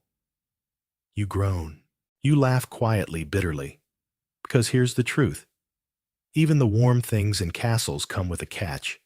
Wool blankets, great for warmth, also great for lice. Straw beds insulate well, also bug condominiums. Fur cloaks, so toasty. So, flea-ridden. Here's your quirky historical tidbit. For the day nobles tried to manage pests by sprinkling dried herbs into their bedding lavender pennyroyal rue. Some stitched sachets into their pillowcases. Others brushed their hair with fine-tooth combs dipped in vinegar. None of it really worked. Historians still debate whether bed hygiene was a daily ritual or a seasonal panic attack. There are records of castles holding blanket-purging days when every mattress was dragged into the sun and beaten with sticks. You wonder when this castle's last stick beating happened. You look around. Probably not recently. You find a small broom in the corner and sweep the bench half-heartedly because it makes you feel powerful. Then you sit again, this time cross-legged cloak, wrapped tightly, avoiding all previously suspicious fabric. Your nose runs. You dab it with a linen scrap that smells like onion. The fire crackles. You scratch your forearm through a hole in your sleeve. You are slowly disintegrating into your surroundings. A servant walks past the door, carrying a pot of warm water. You leap up. "Excuse me," you croak. "Is that for bathing?" She blinks at you. "It's for the laundry." You nod too desperately. "Can I borrow it?" She hesitates, then shrugs, and places it near the hearth. "Just don't drink it. You wouldn't dare." Once alone, you dip a cloth into the steaming bowl and wipe your arms, your neck, your face, anything to feel briefly clean. The water smells faintly of soap root, maybe sage. You don't care. You feel human again for exactly 20 minutes. Then the itch returns. Because water doesn't kill bedbugs. It just makes them angry. You lean back and stare into the fire, letting its heat burn away the worst of your thoughts. And that's when you see it. On the mantel, a little tin of camphor oil. You reach for it like a sacred relic. You dab a bit on your wrists, your collarbone, behind your ears. It stings, but it smells clean, strong, confident. You pretend it's armor. You sit very still, wrapped in your stinging scent cloud, and imagine you're winning. The fire hisses. Your bites pulse. You don't care. Because in that moment, you're clean adjacent, and no mattress, no rodent, no flea militia can take that away. You close your eyes, lean into the warmth, and wait for the bugs to reconsider their life choices. You don't move for a long while. The fire crackles gently. The camphor oil tingles faintly on your skin, and your body, itchy, aching, mildly violated, finally relaxes into something close to rest. But your nose is still running. Your throat still rasps with every swallow. And the deeper you breathe, the more you feel it. You're sick. No longer in the speculative, maybe I'm just tired sense. No. This is full body, joints on strike, nose like a leaky fountain kind of sick. You sniff. Your temples throb. You lean forward slowly and rest your forehead on your knees, wrapped in wool, listening to your own congested breathing, like an old bellows giving up. You are exactly where disease wants you, cold, exhausted, sleep-deprived, and surrounded by questionable hygiene. And in a medieval castle, being sick wasn't just unpleasant, it was a gamble. There were no antibiotics, no immune-boosting smoothies, no vitamins unless you count scurvy prevention via stale cabbage. If you caught something, you waited, you hoped, you lit a candle, you bribed a priest. You straighten up with a groan and glance down at your hands. Your fingers are pink, your nails chipped. Your knuckles are dry from constant cold. You have the complexion of someone halfway to being canonized. You cough, and this one sounds different. Wet, deep, personal. You lean back against the bench, mouth open, letting your breath fog the air. You are a dragon, a sad, diseased dragon, wrapped in a blanket that may or may not still have bugs in it. You're hungry too. But the thought of trudging to the kitchen for another bowl of root stew, possibly turnip, maybe shoe leather, makes you want to cry. Instead, you clutch the blanket tighter and think about fever dreams. Because those are coming. You know they are. You remember that people in the Middle Ages believed cold, damp air, bad humors was a major cause of illness. That's why they burned herbs, lit fires, and kept windows tightly shut, even when smoke pooled in their lungs. And here you are proving them right, or wrong, or both. You cough again. You dig your hand into the little pouch of herbs tied to your belt, rosemary, sage, and a piece of garlic dried into a sad little chip. You hold it to your nose and breathe in. It smells strong. Strong enough to clear your sinuses for all of 6 seconds. You stand up slowly. The room tilts for a moment. You sit back down. You laugh weakly, bitterly. Then sneeze. Here's your daily historical fact: being sick in a castle didn't mean you were treated better. If you were important, they might send for a physician. But most physicians were trained in astrology and guesswork. You'd be prescribed warm beer leeches, purgatives, or possibly being bled near the full moon. Historians still argue whether any of these methods helped, or if recovery was pure luck, a coin toss with death. Some people miraculously got better. Others went to bed with the sniffles and never got up. You're hoping not to be the second kind. You rise again, this time successfully, and make your way back to your chamber. Every step is heavy. Your joints creak. Your toes feel like cold grapes inside your boots. You make it halfway up the stairs before needing to sit again. A passing servant gives you a side eye. Not pity, just the polite avoidance of someone who knows what sick looks like and doesn't want it. You nod at him with all the dignity of a leaking barrel. Back in your room, still cold, still slightly cursed, you toss a few sticks into the hearth and relight the fire. It's weak, like you. But it works. You huddle near it and drag your blanket over your head like a sad, coughing turtle. You sip a bit of water from a wooden cup and dream about tea. Then you dream about garlic paste. Then you dream you're being bled by a monk in a hallway. You wake up to your own snoring. The fire's gone out again.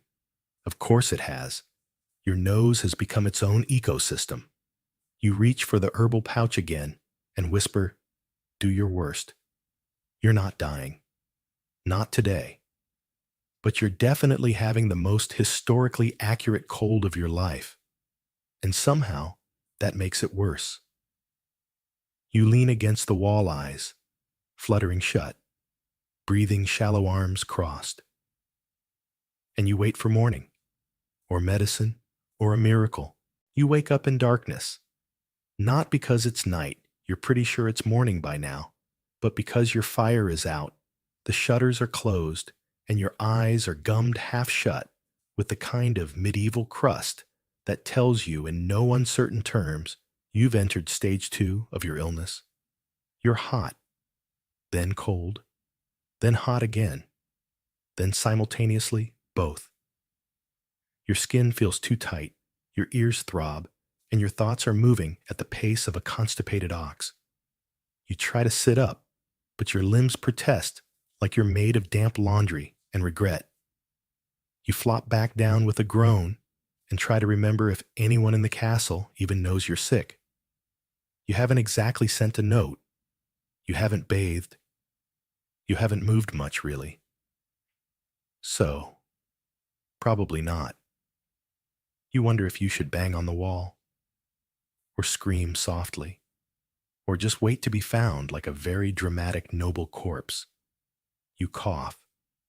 It's deep now, rattly, suspiciously close to the kind that makes people start whispering about consumption. You shuffle to the edge of your mattress and squint through the darkness. Your cup is empty. Your cloak is damp. Your pillow smells like vinegar and disappointment. You've reached the part of the illness where you start negotiating with the room. If you let me feel better by noon, I'll forgive the fleas. If the fire magically relights, I'll eat turnips without complaint. If no one walks in right now and sees me like this, I'll become a monk. Your internal deals are interrupted by a sound in the corridor. Boots, clanking, echoing. Then a knock. You freeze. You croak. Yes. The door creaks open. It's a castle guard armored alert, and clearly there for business. He peers inside, grimaces slightly at the air, then clears his throat. Just a security check, he says. Routine. You blink. Security. He steps and glances around the room, nudges your firewood pile with a boot. Lord's orders. Castle's on edge. Something was stolen from the chapel. You stare at him feverish and swaddled like a deranged snowman. Do I look like I've been out stealing holy relics? He shrugs. People hide things. You raise one eyebrow. It hurts. In my sick blanket, he doesn't answer. Just nods, once steps back into the hallway and closes the door behind him with the quiet finality of a man who has definitely judged your life choices. And just like that, you remember this isn't just your personal misery cave. It's a castle, a fortress, a paranoid, superstitious, draft-ridden fortress full of other people, and in winter, everything feels tighter, more suspicious, more echoey. Here's your historical fact of the day security was constant in castles.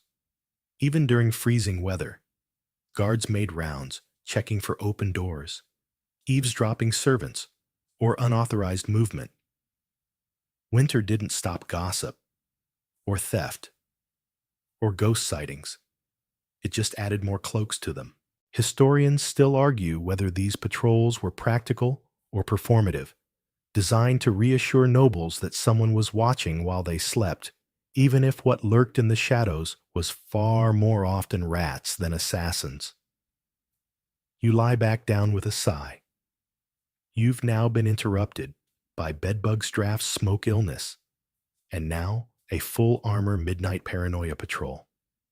You pull the blanket tighter and roll over your joints, squeaking like an old wooden door.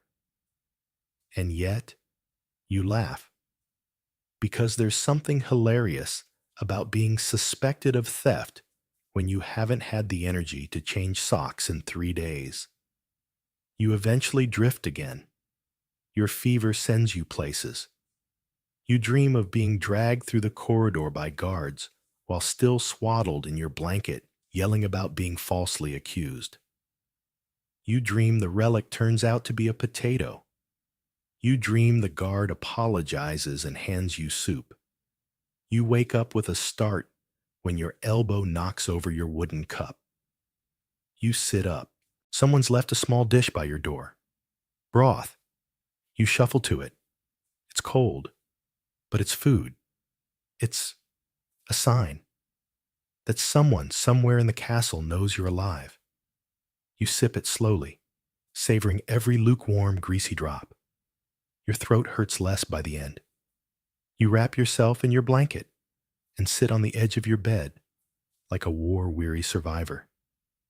You survived the guard. You survived the smoke. You're surviving the sickness. You stare out through the shutter slats at a sky that's still gray, but somehow feels a little lighter. You lean your head against the cold wall and whisper, I'm still here. And for now, that's enough. The sky outside never really turns blue. It just shifts from miserable slate to slightly paler miserable slate, like nature can't commit to cheerfulness. But today, even that subtle shift feels like progress. You've stopped coughing every 5 seconds.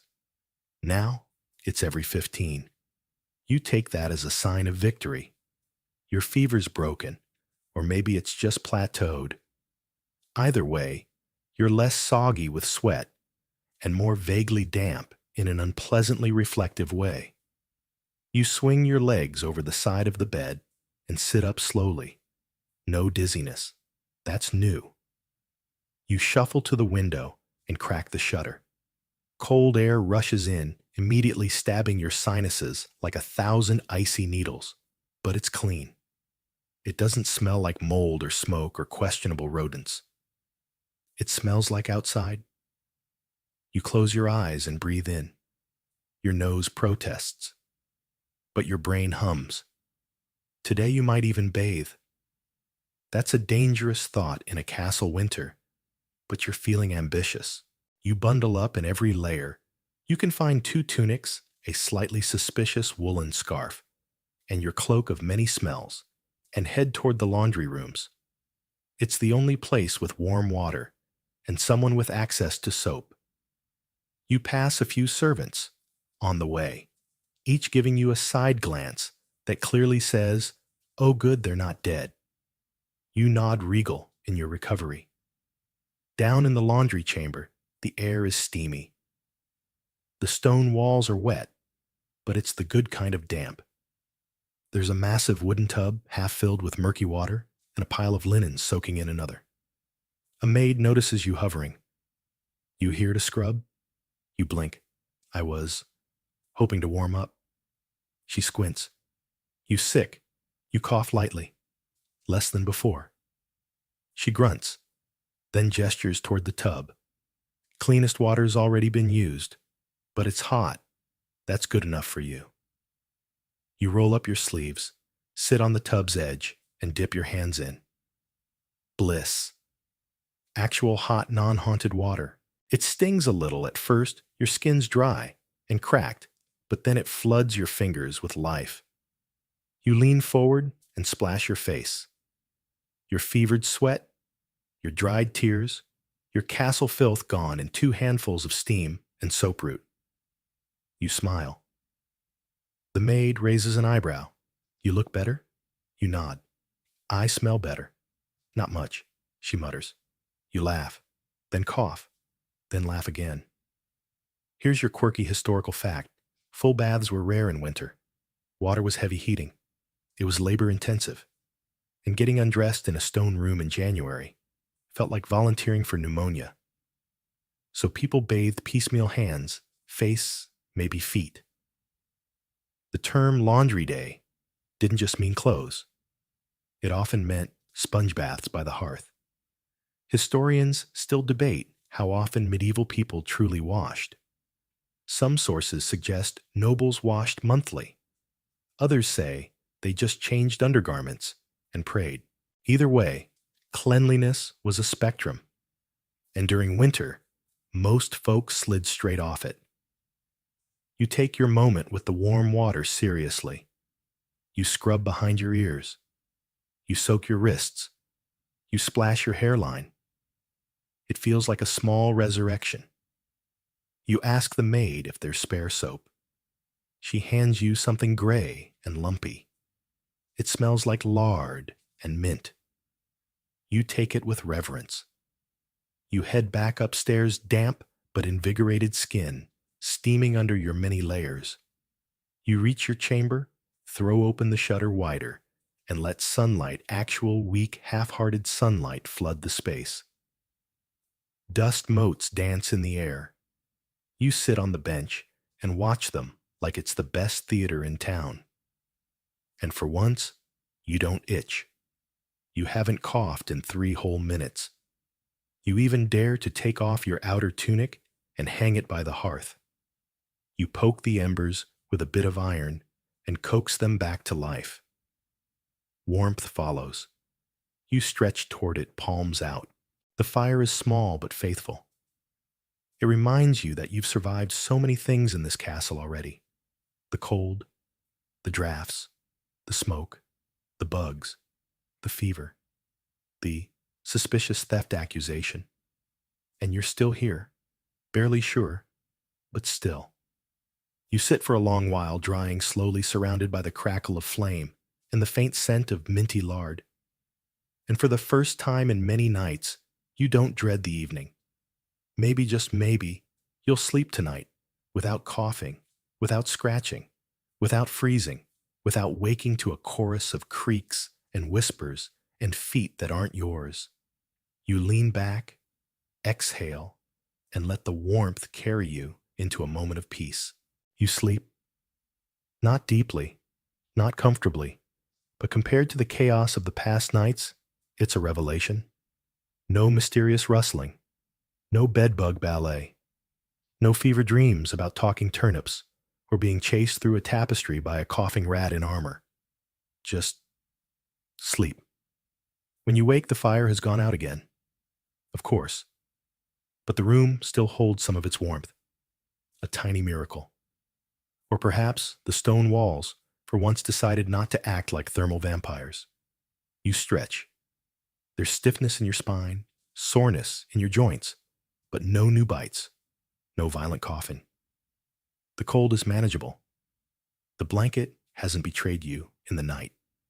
And best of all, your boots are almost dry. You reach for them hesitantly. You poke a toe inside. No puddle, no frost, no hidden mouse. You let out a little breath you didn't realize you were holding. You pull them on one at a time, and for the first time in days, your socks don't make that awful squish. You even smile. You glance around your room, taking stock. Mattress still looks hostile, but the bench is now your kingdom. The draft from under the door has been tamed with stuffed cloth. The window shutter is cracked just enough to let in light, but not the Arctic. The lice haven't made a second campaign yet. You might actually be acclimating. Then your stomach growls like a siege horn. You haven't eaten since the lukewarm broth yesterday.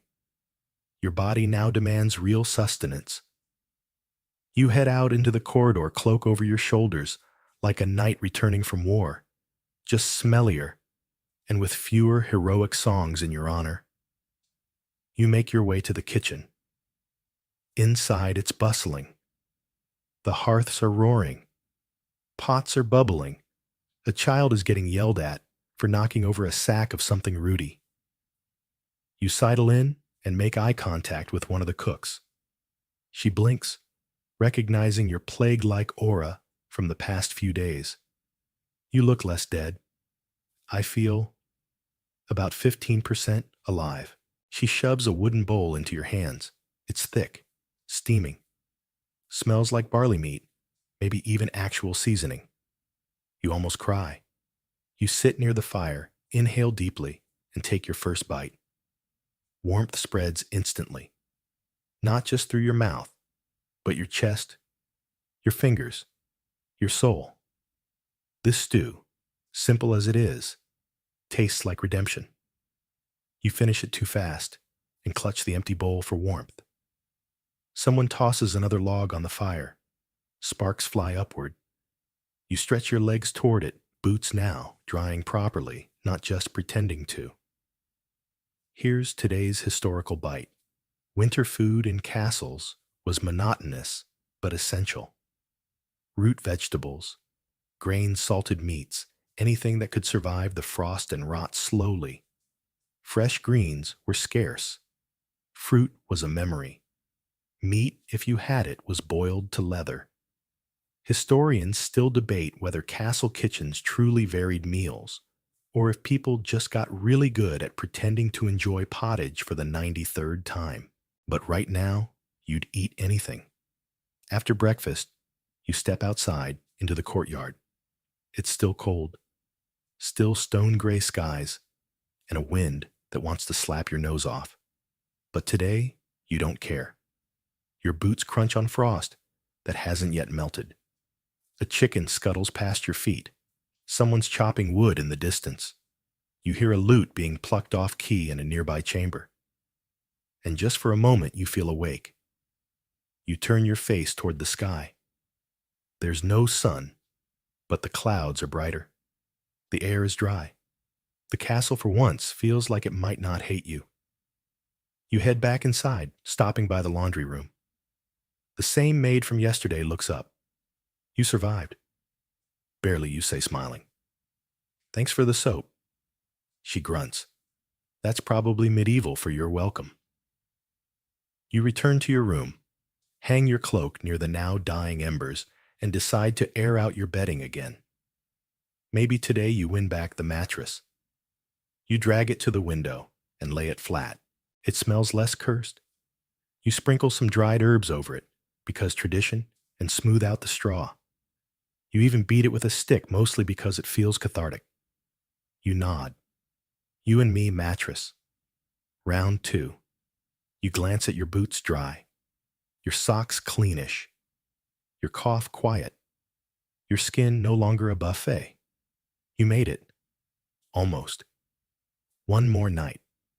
One more chance to sleep in this stone box without being frozen, smoked, itched, or interrogated. You curl onto the bed, tuck the blanket under your chin, and sigh. For the first time, it smells tolerable. You exhale, letting your breath fog the air above you. And you think, maybe medieval castles weren't built for comfort. But if you can survive this winter, just one more night, maybe you'll learn to appreciate their quiet kind of cruelty. And maybe your boots will still be dry tomorrow. You wake up. And it's not the cold that wakes you. Not the smoke. Not the sneezing, scratching, coughing, creaking, or clanking. No, you wake up because you're done sleeping. And that's the most shocking thing of all. You lie there for a moment, blinking into the pale light filtering through the cracked shutter. The air in your room is still cool, still carries that faint medieval musk of wool and smoke, but it's not aggressively miserable. It's tolerable. You stretch slowly. No fever. No chills. No sudden urge to itch your ribs with a dinner fork. You survived. You sit up and glance around your chamber. The fire's dead, but the stone walls aren't radiating hatred anymore. Your blanket is still wrapped around you like a cocoon, and your mattress, though slightly lumpy, is no longer a trap. Just firm and mildly haunted. You wiggle your toes inside your socks. Dry. You sniff your tunic. Passable. You check your wrists for new bites. None. You raise your arms and mock victory. And then you laugh. Because you've done it. You've made it through a full winter night in a medieval castle without freezing, choking, hallucinating, or scratching your skin off. Barely. You rise, dress slowly, layering like a seasoned survivor. You even fold your blanket, giving it a respectful nod. You walk the hallways with new energy. No longer dragging your cloak like a defeated wraith, but moving with purpose. Like someone who knows where the warmest corners are and which bench doesn't have fleas. Downstairs, the great hall is brighter than usual. There's bread, cheese, even something resembling fruit. You eat slowly, watching the fire dance in the hearth. You think of the nights you spent huddled near dying embers, coughing your lungs into the void, scratching through layers of wool, wondering whether a rat had taken over your pillow. And now, you feel human again. You wander outside just before midday. The sun, the actual sun, is peeking through the clouds, weak, pale. But there, you step into the courtyard boots, crunching on old frost. Someone is carrying firewood. Someone else is chasing a chicken that has very strong opinions about personal space. And you just stand there, breathing, not steaming with fever, not shivering like a wind chime, just breathing. Here's your last historical tidbit. Castles were never designed for comfort. They were built for defense, for show, for power. Warmth was a secondary concern, if that. And in winter, they turned against their residents, stone by stone, draft by draft. Historians still argue whether medieval nobles truly suffered in their palaces, or whether we modern people are just soft. But you know the truth now. You lived it. You coughed. You froze. You itched. You boiled water with your own body heat. You fought a war with insects and won by retreating.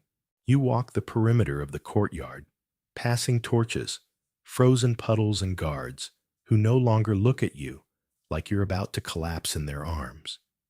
You nod at them. You've seen the worst parts of this castle and survived.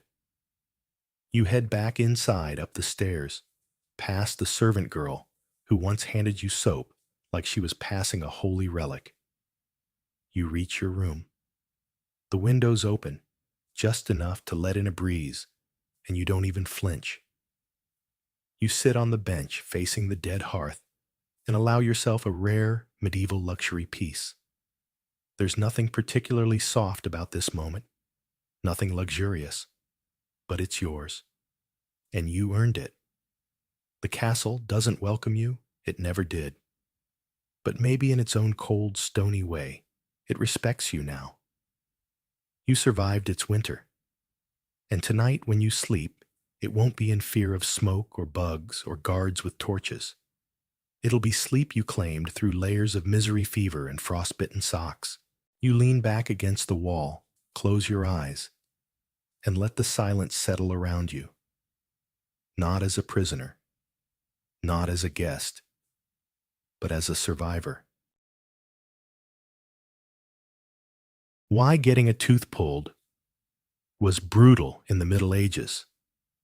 We're diving straight into something that'll make you squirm just thinking about it. You wake up in a wooden bed, stuffed with hay, your mouth dry, and there it is again, that pulsing, searing ache in your back molar. The kind that feels like someone's tapping a hammer against your jaw. Outside roosters crow in a distant haze of fog. You've got chores to do, goats, to milk a fire to start, but none of it matters because your face is practically on fire. The year, 1347. The place, a muddy village in England. The problem, you have a toothache, and unless God himself intervenes, things are going downhill from here. You probably won't survive this. Your jaw throbs as you lift your head. There's no such thing as calling in sick, and no local dentist to pop in for a checkup. The pain doesn't go away, it worsens with every hour. You rub your cheek with a calloused hand and mutter a few hopeful prayers, but the ache laughs in your face. It's not just a bad tooth. It's the tooth. The one that's going to change your whole week, maybe your whole life. As you shuffle outside, breath steaming in the morning chill, you wonder what your options are. The village healer. She mostly deals in leeches and birch bark tea. Your neighbor suggests the man with the knives, which sounds promising until you realize that's the barber. See, in the Middle Ages, your local barber wasn't just giving bowl cuts. Nope. He was your multitasking medical man. Need a shave, a bloodletting, a tooth pulled. Same guy. The red and white barbershop pole still seen today. That's a throwback to the blood and bandage days. But we're getting ahead of ourselves. Back in your cottage, the pain is now spreading to your temple. Eating is nearly impossible. You've tried chewing with the other side, but even the act of opening your mouth makes your eyes water. Your wife suggests a poultice of mashed onions and vinegar tied to your jaw with a strip of linen. It doesn't help. Then she suggests prayer. That doesn't help either. You consider knocking the tooth out yourself with a rock, but the very thought of it sends a jolt down your spine. Plus, you've seen what happens when things go wrong. Your uncle tried something similar and lost part of his tongue. Not ideal. Meanwhile, your neighbors gossip. He's got the cursed tooth, someone whispers. They say a toothache that comes with fever could be punishment from Saint Apollonia. She was a Christian martyr who had all her teeth smashed out by Roman guards. People actually pray to her for relief from dental pain, which, ironic. By the third day, you can't sleep. Your jaw is swollen, the pain constant, and your patience gone. You're groaning like a dying ox, and even the dog avoids you. You finally relent. It's time to visit the barber surgeon. You wrap your head in a scarf to keep out the cold and maybe to hide the swelling, and start your slow, painful walk toward the village square. With each step, your tooth sends out pulses of white-hot agony. And yes, you know what's coming. And no, you're not ready for it. Now here's your mainstream, historical fact. In the 14th century, dental care was virtually non-existent in most of Europe. Only the extremely wealthy had access to rudimentary dental hygiene, and even that wasn't much. The average peasant he brushed with a stick. Maybe, if he was lucky. Here's your fringe tidbit. Some folks believed if you kissed a donkey on the snout, your toothache would vanish. This wasn't just country superstition. Even minor noble households occasionally kept donkeys for health. And here's the scholarly debate. Historians still argue whether medieval peasants truly suffered more from dental issues than modern people, or whether the lack of processed sugar meant cavities were rarer, just much more horrifying when they did happen. So you keep walking, one hand on your cheek, the other clutching a small pouch of coins, your payment to the man with the blades. As the church bell chimes noon, the muddy streets part before you. No one envies your journey.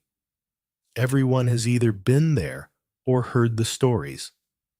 By the time you reach the square, you're dizzy, tired, and bracing for the worst. And let me tell you, dear listener, the worst is just warming up. You arrive at the village square just as a breeze kicks up, flinging your scarf back and exposing the swollen side of your jaw. It's red and puffy, like an overripe fruit ready to burst. You feel the eyes of passers-by on you, some concerned, some amused. One kid points and whispers witch's tooth before being yanked away by his mother. In the center of the square stands a small timber-framed hut with a faded sign swinging overhead, a bowl, a razor, and if you squint, what looks suspiciously like a tooth. The air smells of wet hay sweat and boiled herbs. This is where you'll meet your fate. This is where the barber surgeon lives. He's not a man you'd describe as gentle. He's built like an ox, with thick arms and a permanently furrowed brow. He greets you not with words, but with a grunt, an emotion, to sit on a three-legged stool beside a window. The light pours in, making the motes of dust swirl like nervous spirits. He takes one look at your face, tilts your chin with two thick fingers, and mutters, "Back one." You nod. He snorts. That's all the diagnosis he needs. Let's pause to appreciate this. The barber surgeon of the Middle Ages was the original jack of all painful trades. These guys didn't go to medical school, which didn't really exist in any modern sense anyway. They trained through apprenticeships, watched older barbers work, and learned through trial error and the occasional screaming peasant. What's wild is that they were often more trusted than university-trained physicians who might be obsessed with the humors and more likely to tell you to sniff a tulip than pull your rotten tooth. The barber moves to a shelf behind him. You hear clinking. When he turns around, your stomach drops. Laid out on the wooden table are his tools. No sterile metal, no disposable gloves, just a cracked leather roll containing a menagerie of metal objects that all look like they were invented by someone who hated mouths. There's the dental pelican, named for its beak-like shape, used to hook under the tooth and lever it out sideways. A tooth key, which looks like a corkscrew, mated with a crank handle designed to twist the tooth free. Then there are pliers, crude and pitted with a hinge that squeaks when he opens them. They haven't been cleaned since ever.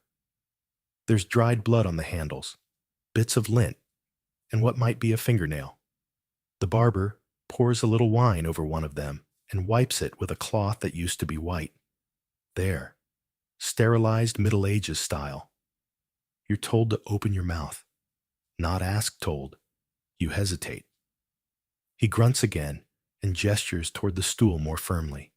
You sit. Then he pulls out a leather strap and starts tying your wrist to the chair. Standard, he mutters. Your heart races. You want to run, but your legs are lead. Your tooth, now pulsing like a war drum, roots you in place. And here comes the cloth. He pushes it into your mouth to stop you from biting your tongue off. Or biting him. Fun fact, people being treated by barber surgeons were sometimes tied to large wooden chairs, or even had assistants hold them down. And they weren't always sober. Sometimes the barber would pour strong ale or wine down their throats beforehand. Not to dull the pain, just to make them compliant. As he ties the other wrist, you notice something even more unsettling. The floor is stained. Deep brown red patches where others bled and squirmed and maybe didn't make it.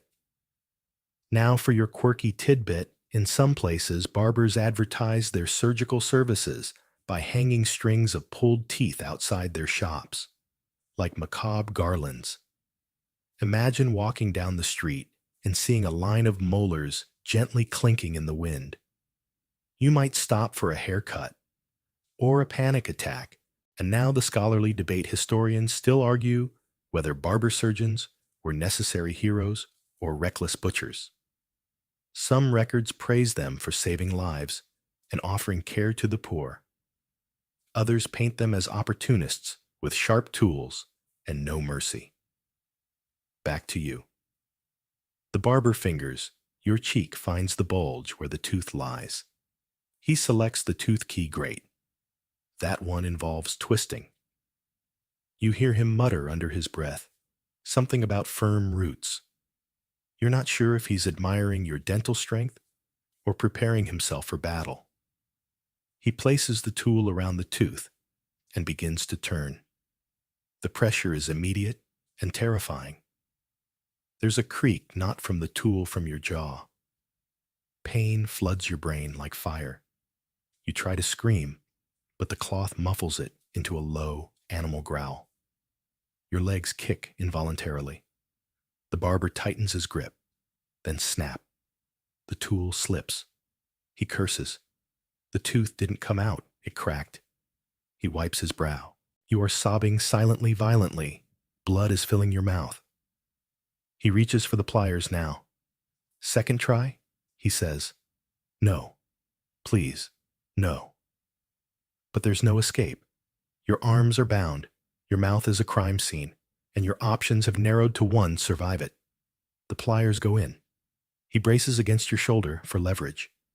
You feel every tug, every twist. There is no metaphor strong enough to describe this. Just darkness. And then with a final wrench, he yanks it free. The pain doesn't stop, but something changes. Your body goes limp. You are soaked in sweat. And in your lap, the tooth. Bloody. Broken. evil looking. Congratulations, you've officially made it through medieval dental surgery. The barber drops the bloody fragment of your tooth into a small wooden bowl with a dull clink. It rolls once, then settles like a war trophy. You watch it dazed, as if it's still connected to you somehow, like your soul didn't get the memo and is lagging behind. You're not dead, which feels surprising, but your mouth is a battlefield. Blood pools beneath your tongue, metallic and warm. Your gums throb. Your jaw twitches involuntarily. Your head spins. You try to sit up straight, but your spine has become jelly. The barber unties your wrists casually, like a man unstrapping a saddle. You think you hear him hum.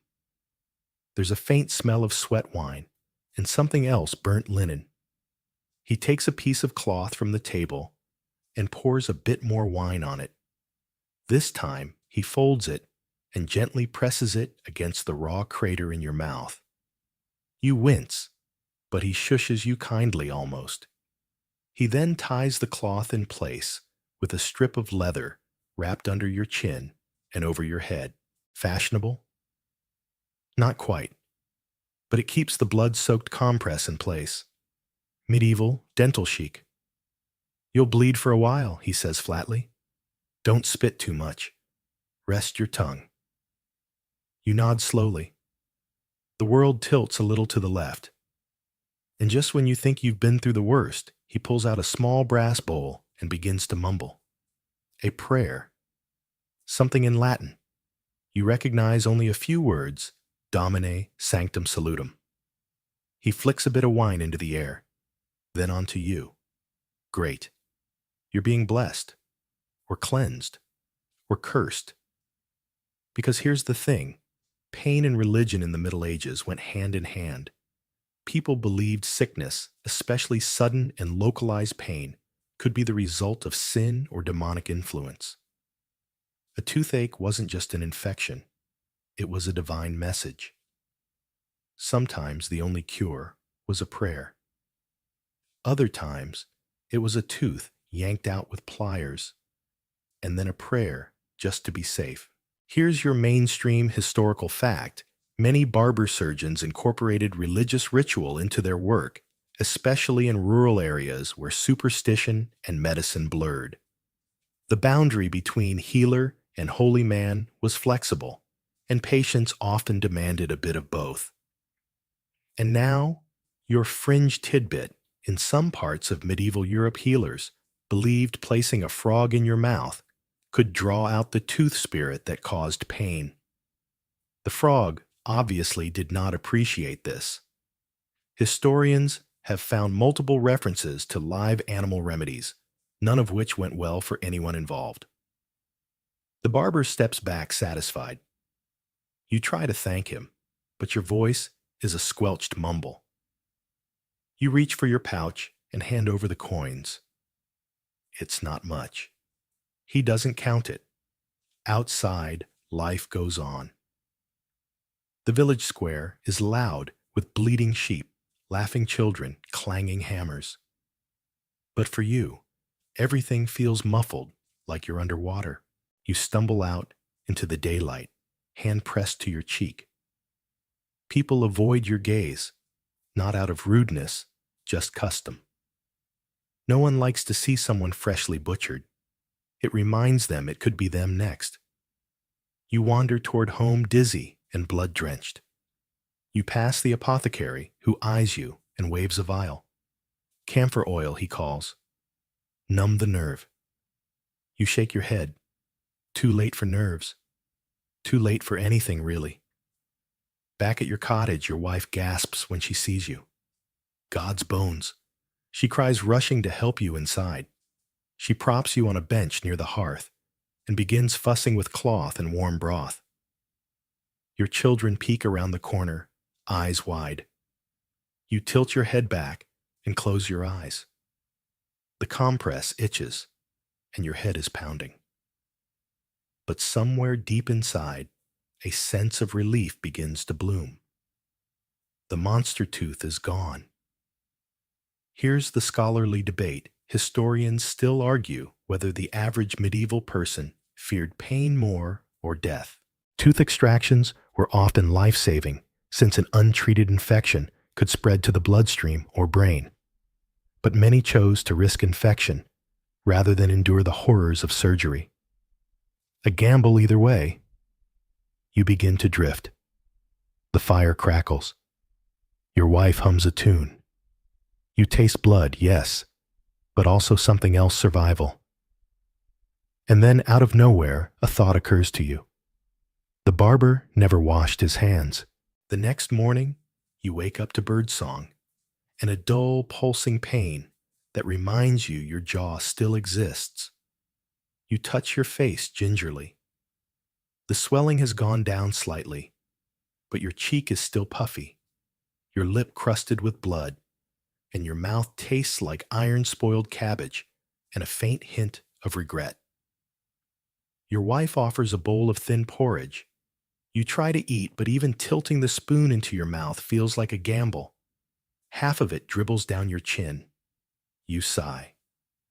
This is your life now. Soft food, muted pain, and the terrifying knowledge that you have other teeth. One down, 20-something to go. You shuffle to the mirror, a polished bronze plate nailed to the wall, and peer inside your mouth. The gap where the tooth used to be is dark and gory. You're pretty sure there's still something lodged in there, a bit of cloth maybe, or a sliver of bone. You poke it with your tongue. Bad idea. You're not alone in this misery.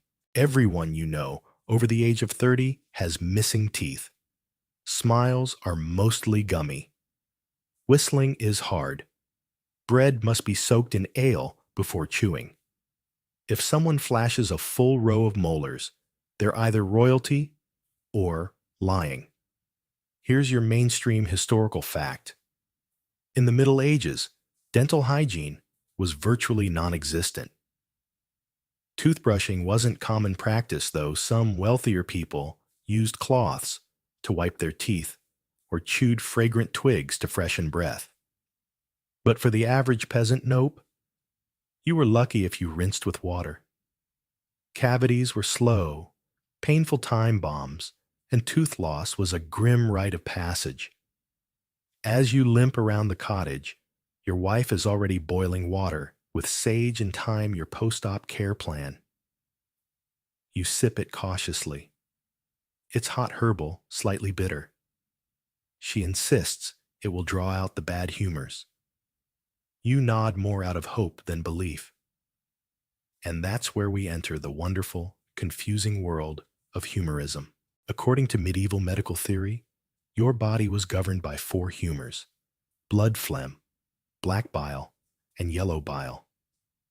Every illness, every ache, rash, fever, or fang of dental pain was blamed on imbalances in these fluids. Toothache, probably too much yellow bile. Or maybe the wrong alignment of planets. Or a vengeful spirit. Pick your poison literally. Here's your fringe tidbit. Some believe toothache could be cured by rubbing your gums with crushed earthworms mixed in wine. Yes, worms. Medieval dentistry really pushed the boundaries of flavor. The village healer stops by later that day to check the wound. She's older, smells like lavender and damp moss, and carries a pouch of dried herbs and bones. She presses your cheek, clucks her tongue, then pulls out what looks like a chicken foot.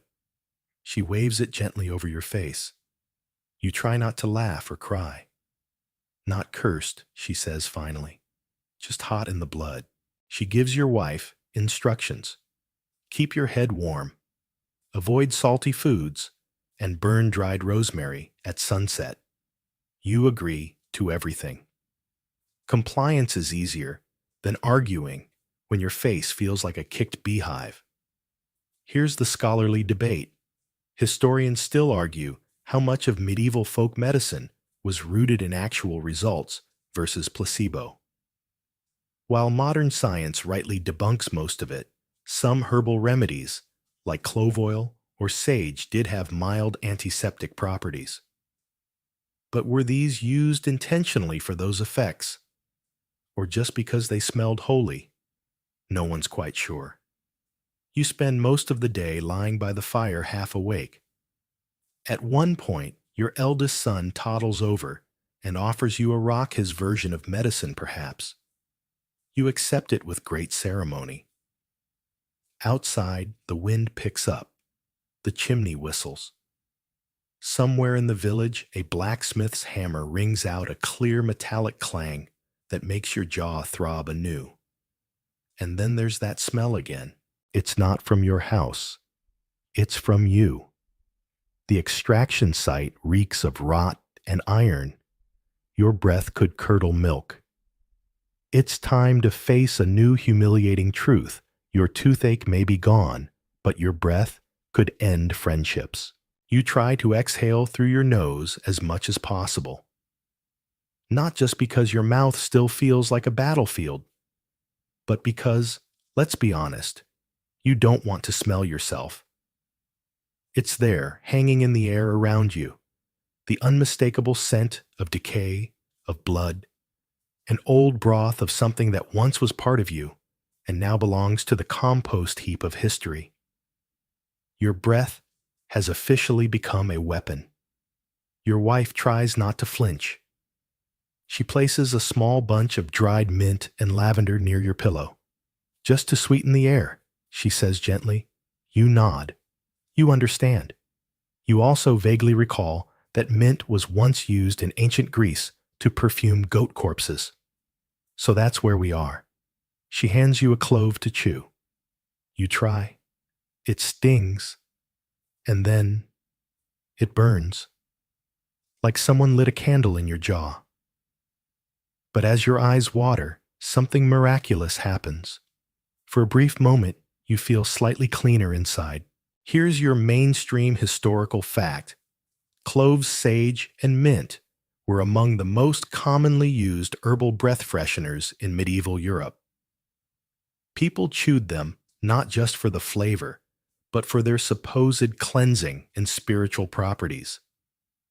In wealthier homes, small bowls of dried herbs called pomanders were worn around the neck to ward off bad smells and evil spirits alike. But breath in the Middle Ages wasn't just unpleasant. It was symbolic. Foul breath could be seen as evidence of sin, corruption of the soul, or even demonic influence. Some monks recorded cases of people being exorcised because of halitosis. Imagine trying to explain that to your boss today. Back in your cottage, you swish your mouth with warm vinegar, another suggestion from the healer. It doesn't help much. You spit into the hearth and stare at the bubbling spot. Your wife walks by and discreetly opens the window. Outside, life stinks just as much. The village butcher has dumped offal near the edge of the woods again, and the flies are already hosting a rave. The privy overflows. The neighbors' pigs have broken loose and are rooting around in your firewood pile. You sigh. Medieval life is fragrant in all the wrong ways, but tooth rot has its own unique funk. It seeps from your mouth like a slow ghost trailing behind you. Your children start avoiding bedtime stories. Your dog avoids your lap. And the worst part, your tongue keeps finding the empty socket. It's like a nervous tick, a grim little hobby your mouth has adopted in its free time. Here's your fringe tidbit. In some areas, people believed placing a crushed mouse against the tooth could cure pain and stop bad breath. Yes, a mouse. Dead, preferably. Tied to your face with twine. Breathe easy, little guy. You ask your wife by way of pathetic hand gestures if anyone in the village sells honey. She nods. Later that day, she returns with a tiny clay pot of thick golden goo. You dab some on your finger and smear it on your gums. The sweetness cuts through the bitterness. Briefly, you feel human again, but the pain hasn't fully left. It's dulled, yes, reduced to a throb, but there's an ache in your jawbone that feels wrong, as if something's festering deeper in the bone. Or maybe it's just your imagination fed by sleeplessness and shame. You dream that night of teeth, falling out of your mouth in slow motion, filling your hands, turning into pebbles. You wake up gasping, the taste of blood still clinging to your throat. And here's the scholarly debate historians still argue whether post-extraction infections in the Middle Ages were as rampant as assumed. Some evidence suggests surprisingly low mortality rates for basic procedures, perhaps because people were exposed to more microbes and had stronger natural resistance. Others argue most deaths from infection went unrecorded or were blamed on witchcraft or bad air. You wouldn't be surprised if your neighbors thought your mouth was cursed. One of them left a sprig of yarrow on your doorstep, for healing supposedly, but also used in folk magic. Mixed signals. You lie by the hearth again, chewing clove and sipping thyme water, waiting for your breath to improve, your strength to return, and your dignity to stop hiding in the pantry. But for now, the lesson is clear. In the Middle Ages, bad breath wasn't a punchline. It was a warning sign of illness, of infection, of death, or at the very least of a very long, very quiet dinner. By day 3, your jaw still aches, your breath could knock out a cow, and your general mood has turned from pitiful patient to quietly resentful ghost. But even worse than the pain is the thought that this might not be over. Not by a long shot. You're lying on your straw-stuffed mattress when a neighbor bursts into your home without knocking. He's panting. The plague, he wheezes. In the next village, 3 dead already. You sit up too fast. Your head swims. Plague. Again. It's 1347, remember? The Black Death is creeping through Europe like a dark fog. People vanish overnight. Houses are boarded shut. Church bells toll day and night. And here you are with an open weeping hole in your mouth, prime real estate for infection. Here's your mainstream historical fact. The bubonic plague arrived in Europe in the mid-14th century and killed an estimated 25 to 50 million people, up to half the population in some areas. It spread fast, hitting villages like a thief in the night. Poor sanitation, overcrowding, and ignorance made the perfect storm. The link between tooth infections and deadly illness. Very real. If your wound festers, if bacteria from your gums enters your bloodstream, you could fall ill in days, and no one would blame your molar. They'd blame bad air witch's sin, or perhaps your grumpy cat. You wrap your scarf tightly around your head and mouth, not because it helps, but because it feels like it might. It's a shield against the creeping dread that is life in the Middle Ages, plague, famine, rat's teeth. Here's your fringe tidbit. Some medieval plague doctors believed in the power of tooth charms to ward off death. Small ivory carvings, bits of jawbone, or even gold leaf pressed into the gums were thought to protect you from infection. Spoiler, they didn't. Your wife boils everything. Blankets, clothes, your ragged scarf, hoping heat will drive out sickness. She sprinkles lavender around the doors and hangs rosemary in the rafters. You do your part by sitting still and trying not to cough. But there's a problem. Your jawline is starting to swell again. Not as bad as before, but it's tender hot and smells faintly like cheese. Not the good kind. The kind that's been left under a saddle for a week.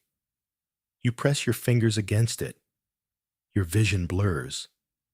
You wonder, is this the plague or just a bad recovery? And now the scholarly debate historians still argue how often dental infections triggered systemic illness during plague years. Some argue that open wounds and poor hygiene made any kind of oral surgery a gamble. Others suggest that in the chaos of pandemic, life dental pain was low on the list of worries, just another miserable fact of medieval living. Still, you can't shake the paranoia. Every ache, every tremble, every night sweat feels like a death omen. You remember the stories of people who bled from the gums, coughed up blackened blood, or were found dead in their fields, scythe still in hand. Your own cousin was buried last spring without a proper priest. They sealed the door and burned the sheets. So you lie there chewing mint leaves and staring at the ceiling, wondering if the barber's filthy tools have sealed your fate. If the cloth he tied around your face was the medieval version of a goodbye kiss. Your youngest daughter comes and sits beside you. She doesn't say anything. She just places a bundle of wildflowers on your chest and leans her head against your arm. You inhale gently. The flowers smell like dirt and sun. For the first time in days, your heart slows. You might not be dying. Not yet. But you're closer to death than you were last week. And somehow, that makes your toothless grin feel like a hard-won badge of survival. The next morning, you're still breathing. That alone feels like a small miracle. Your jaw aches, yes, but it's the familiar dull ache of something healing rather than something plotting your demise. The swelling has reduced, and you can finally open your mouth more than a sliver without wanting to scream. You shuffle outside for the first time in days. The sky is a hazy gray, the sun behind a gauze of mist. Chickens scratch half-heartedly at the frozen dirt. The neighbor's pig is rooting through what was once your herb garden. You don't stop him. Honestly, you respect the hustle. A few villagers nod as you pass. One mutters, "He's alive." You give a soft grunt in return, a mutual understanding of how rare and difficult that is. Then you notice something. The smell of stew drifting on the wind. Garlic onion, maybe even meat. Your stomach growls like a cursed beast. You haven't felt hunger in days. You stagger toward home with purpose. Inside, your wife is indeed cooking. She's got a pot on the fire, steam curling upward. You lean in eagerly, then stop. Your breath. Still bad. Still bad. But maybe slightly less apocalyptic. She hands you a bowl. Soft beans, boiled greens, and a spoonful of broth. You sip slowly. The warmth fills you. Your jaw doesn't protest. You allow yourself to smile even if it's lopsided and mostly gum. Here's your mainstream historical fact: food in the Middle Ages was coarse and often difficult to chew. Peasants survived on bread, pottage beans, and whatever vegetables they could grow. Meat was rare. For someone missing a tooth or several, eating became a negotiation with pain. As you chew, you remember that there are no dentists here, no appointments, no cleanings, no tiny sinks to spit in. You think of your friends, all with gapped smiles. Your mother, with barely any teeth left. Your grandfather, who could only eat boiled oats and still somehow lived to 60. Your tooth wasn't bad because you failed at hygiene.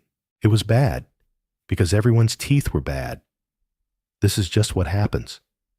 Gums bleed, teeth rot, jaws swell. People cope. Your wife sits across from you sewing. She glances up, occasionally nods approvingly. You realize this is the most normal your house has felt in a week. And here's your fringe tidbit. Some medieval households kept a small cup or pouch of family teeth. Baby teeth, fallen molars, even shards pulled in desperation. These were seen as charms, memories, or future resources. Occasionally, they were buried beneath doorsteps to bring protection or fertility. You vaguely recall your mother keeping a jar like that.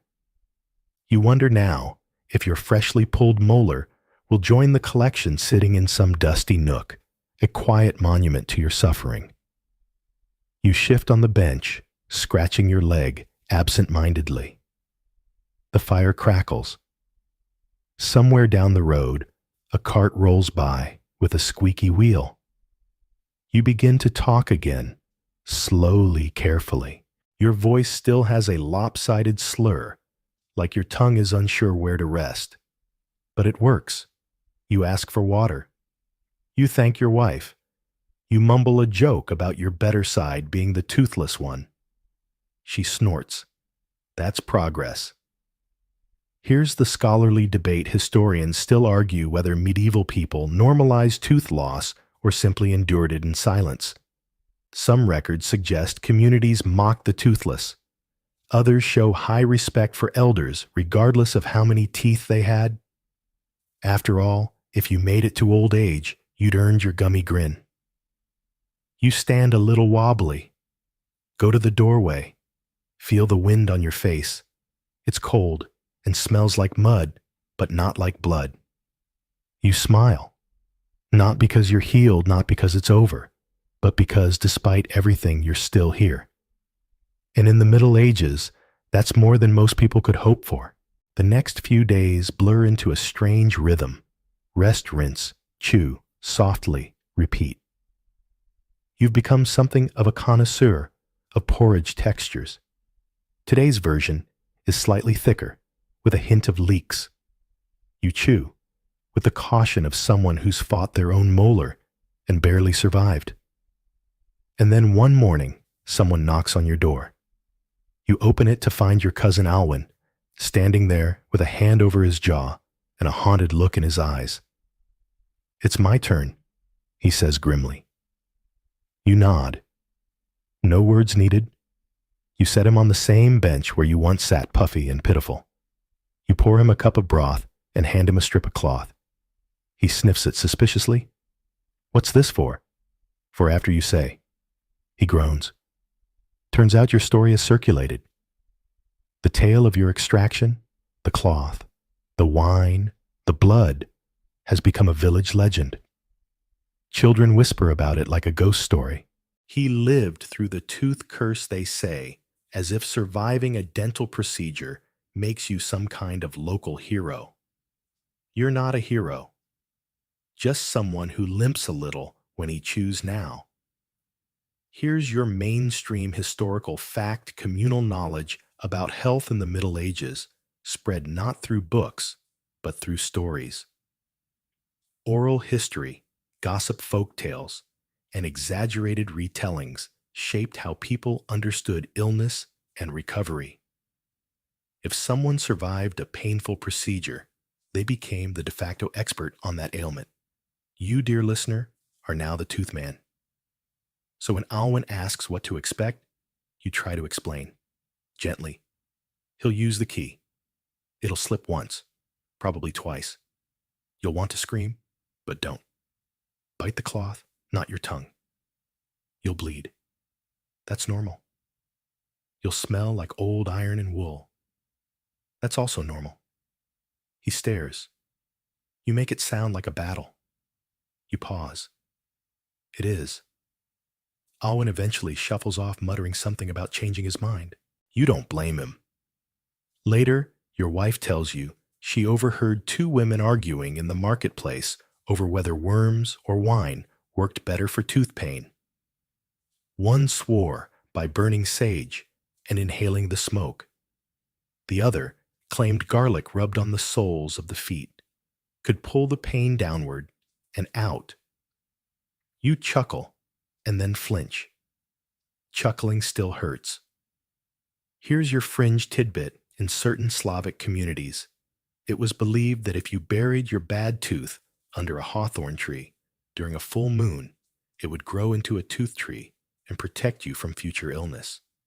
Some even left tiny offerings at the base bits of bread milk or coins. You think of your own tooth still sitting in a dish by the hearth. You haven't buried it. Yet. Maybe you should. You take it out, turn it over in your fingers. It's smaller than you remember. Ugly. Broken. A tiny reminder of suffering. You walk out to the edge of the woods, find a quiet patch of earth near a twisted tree, and bury it with a few muttered words. Not a prayer exactly, just thanks. And here's the scholarly debate. Historians still argue whether medieval people truly believed in the magical power of bodily relics. Teeth, nails, hair. Or if it was just tradition. Was it superstition or symbolic closure? The line between ritual and practicality was thin, often blurred by necessity and fear. As the sun begins to set, you sit by the tree a while longer. The breeze rustles the leaves. You feel lighter. Back home, your daughter has drawn a little picture on a scrap of parchment. It's you stick limbs, big smile, missing tooth, and all. She's labeled it Papa Brave. You tack it to the wall right next to the dried rosemary bundle. For the first time in days, you laugh, really laugh. It still hurts, but you do it anyway. A week passes. Your jaw still aches on cold mornings, and your tongue still wanders to the empty socket out of habit. But the bleeding has stopped your breath, no longer scares the chickens, and you can drink wine again without feeling like your skull is collapsing inward. In other words, you're back. But one thing still nags at you. It's something you overheard the blacksmith say at the tavern. You know what causes toothache worms? You nearly spat out your drink. Tooth worms. You thought he was joking. He wasn't. Turns out most of the village, and apparently most of Europe, believes this. The idea is that small, squirming creatures burrow into your teeth and gnaw away until you're in agony. Can't see them, of course, but you can feel them. Wiggling. Biting. Breeding. Here's your mainstream historical fact. The toothworm theory was widely accepted from ancient times all the way into the 18th century. From Babylon to Paris, people believed that tooth decay was caused by tiny living worms inside the tooth. Some even claimed to see them squirming when a tooth cracked open, most likely mistaking decayed pulp or nerve endings for creatures. In your village, the cure for toothworms is as weird as the diagnosis. People burn specific herbs, henbane mustard seed, even poppy, and inhale the smoke through a hollow reed, believing the heat and stench will drive the worms out. If you hear a pop, says your neighbor solemnly, that's one leaving. You try not to laugh. You've been through tooth pain. You know what it feels like. And sure, it might have felt like something alive was gnawing at your jaw, but now you know better. Probably. Here's your fringe tidbit.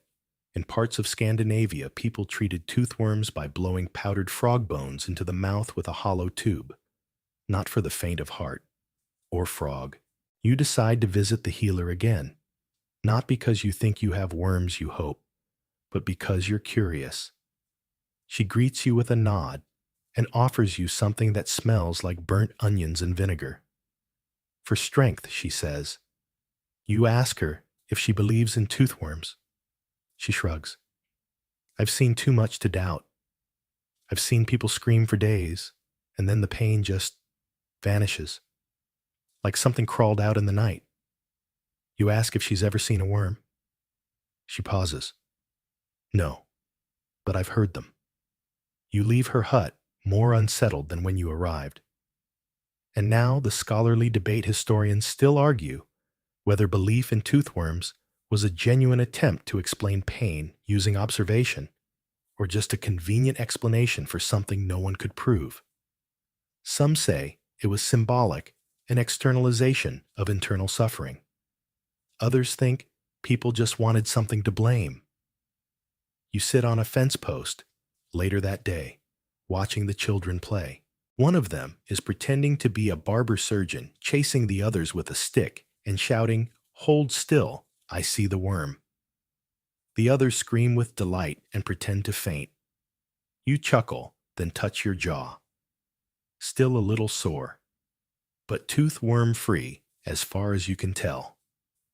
That night, as you lie by the fire, your wife leans over and whispers, "Would have been easier if it was just a worm, huh?" You nod.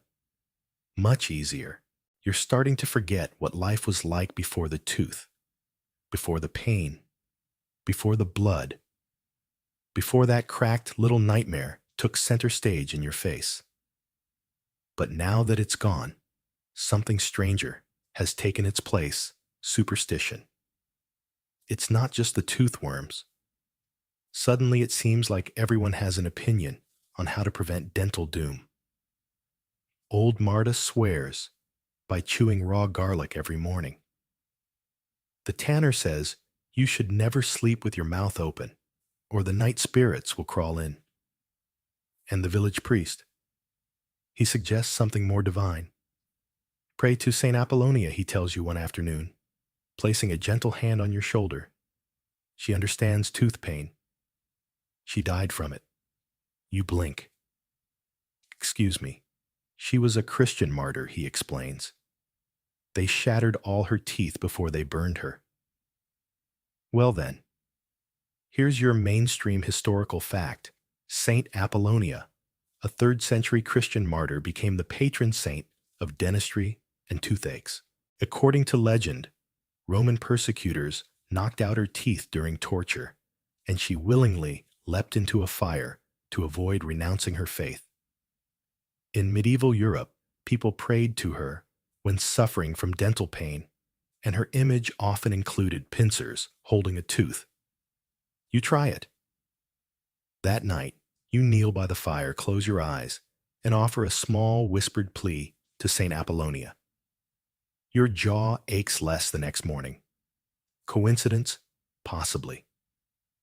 But in this era, coincidence and divine intervention are pretty much interchangeable. You notice a small wooden icon appear in the church the following week, a carved image of a woman holding pliers and a single tooth. Apollonia. People leave offerings at her feet. Coins cloth little scraps of bread.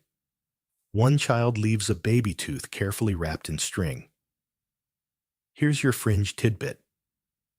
Some believers in the late Middle Ages began wearing tooth-shaped amulets engraved with prayers to Saint Apollonia. These charms, often made of silver or bone, were thought to prevent pain or bring healing. In certain regions, people believed just saying her name during an ache could dull it. Your wife notices your fascination and surprises you with a small token carved from deer antler, a crude but charming little figure with what might be a tooth in one hand. "She's watching over you now," she says with a wink.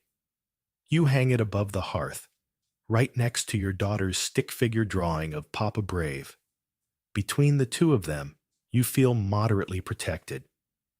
And here's the scholarly debate. Historians still argue whether medieval saints were seen more as divine helpers or magical intermediaries. Some academics frame this devotion as early folk Christianity, where faith blurred with superstition. Others view saints like Apollonia as crucial figures in a world with limited medical understanding, a way to anchor hope when pain was constant and help was rare. Either way, you get it now. Yukai, it's not about whether it works. It's about feeling like something is on your side. Someone somewhere is listening when your jaw throbs at midnight and you can't remember the last time you slept well. You spend the next few days collecting stories. The butcher once boiled his tooth in mead and drank it. The shepherdess used to hum a certain tune every time her gums hurt, swearing it scared the worms away. The miller simply pulled out 3 of his own teeth with a knife because better to lose them on your terms. They tell these tales with pride, horror, and humor all mixed together. You realize now everyone has a tooth story. And yours is finally becoming just that, a story. Not a wound, not a crisis. Just something that happened and now lives on in tales, prayers, and one weird little antler figurine dangling above your fire. Days pass, and life begins to settle into its usual rhythm. You chop wood again, carefully, of course. You milk the goat. You grumble about the weather. And most importantly, you chew. Slowly, tentatively, but you chew. You're not the only one in recovery, though. Word has spread through the village, and now people keep stopping by your door. Not with casseroles, but with questions. What did it feel like? Did you see your soul leave your body? Was it worse than stepping on a rake? You start to feel like a local oracle of pain. People huddle near your fire, clutching their jaws, desperate for advice. You give them what you can: salt water, cloves courage. But one day, the door creaks open and she walks in. Lady Marjorie. She's not royalty, but she might as well be. She lives in the manor house beyond the orchard, the one with the stone fireplace and the windows that close. She wears wool lined with fur and carries herself like someone who's never chopped a turnip in her life. I hear you survived a tooth pulling, she says, as if discussing a dragon slaying. You nod. She sits, without asking. I have a situation. She lowers her voice, glances around. The back left molar. It throbs when I laugh, or eat, or exist. You try not to smile. It still tugs on the sore side of your mouth. Here's your mainstream historical fact: medieval nobles had better access to dental remedies than peasants. They could afford imported herbs, ointments, and tools made of polished steel.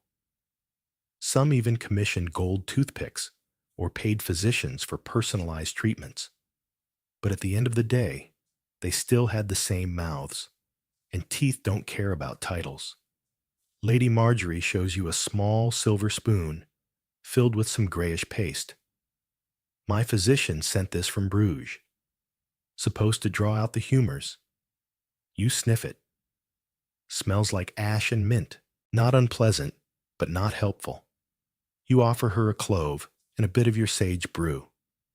She eyes it skeptically. That's rustic. Effective, you reply. She takes it, drinks, winces. And here's your fringe tidbit. Some noble women carried tiny ornate boxes filled with sweet-smelling powders, early forms of breath fresheners. These boxes were called pomanders, and they were often worn on a chain or tucked into sleeves to combat the ever-present scent of medieval life. Some even had tiny brushes for scraping the tongue. Lady Marjorie leaves that day with a pouch of herbs, your last piece of beeswax-soaked linen, and a newfound respect for commoner remedies. She doesn't say thank you, but she nods. That's something. Later, your wife laughs.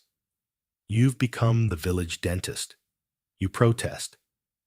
But then the miller's apprentice shows up holding his jaw, and the blacksmith offers you a smoked ham in exchange for a look at this molar. And well, she's right. You hang a bit of cloth over the doorway, an old apron stained but clean, and scribble a charcoal drawing of a tooth on it. A joke, really. But people take it seriously. Here's the scholarly debate. Historians still argue whether medieval healers gained their reputations through knowledge accident or necessity.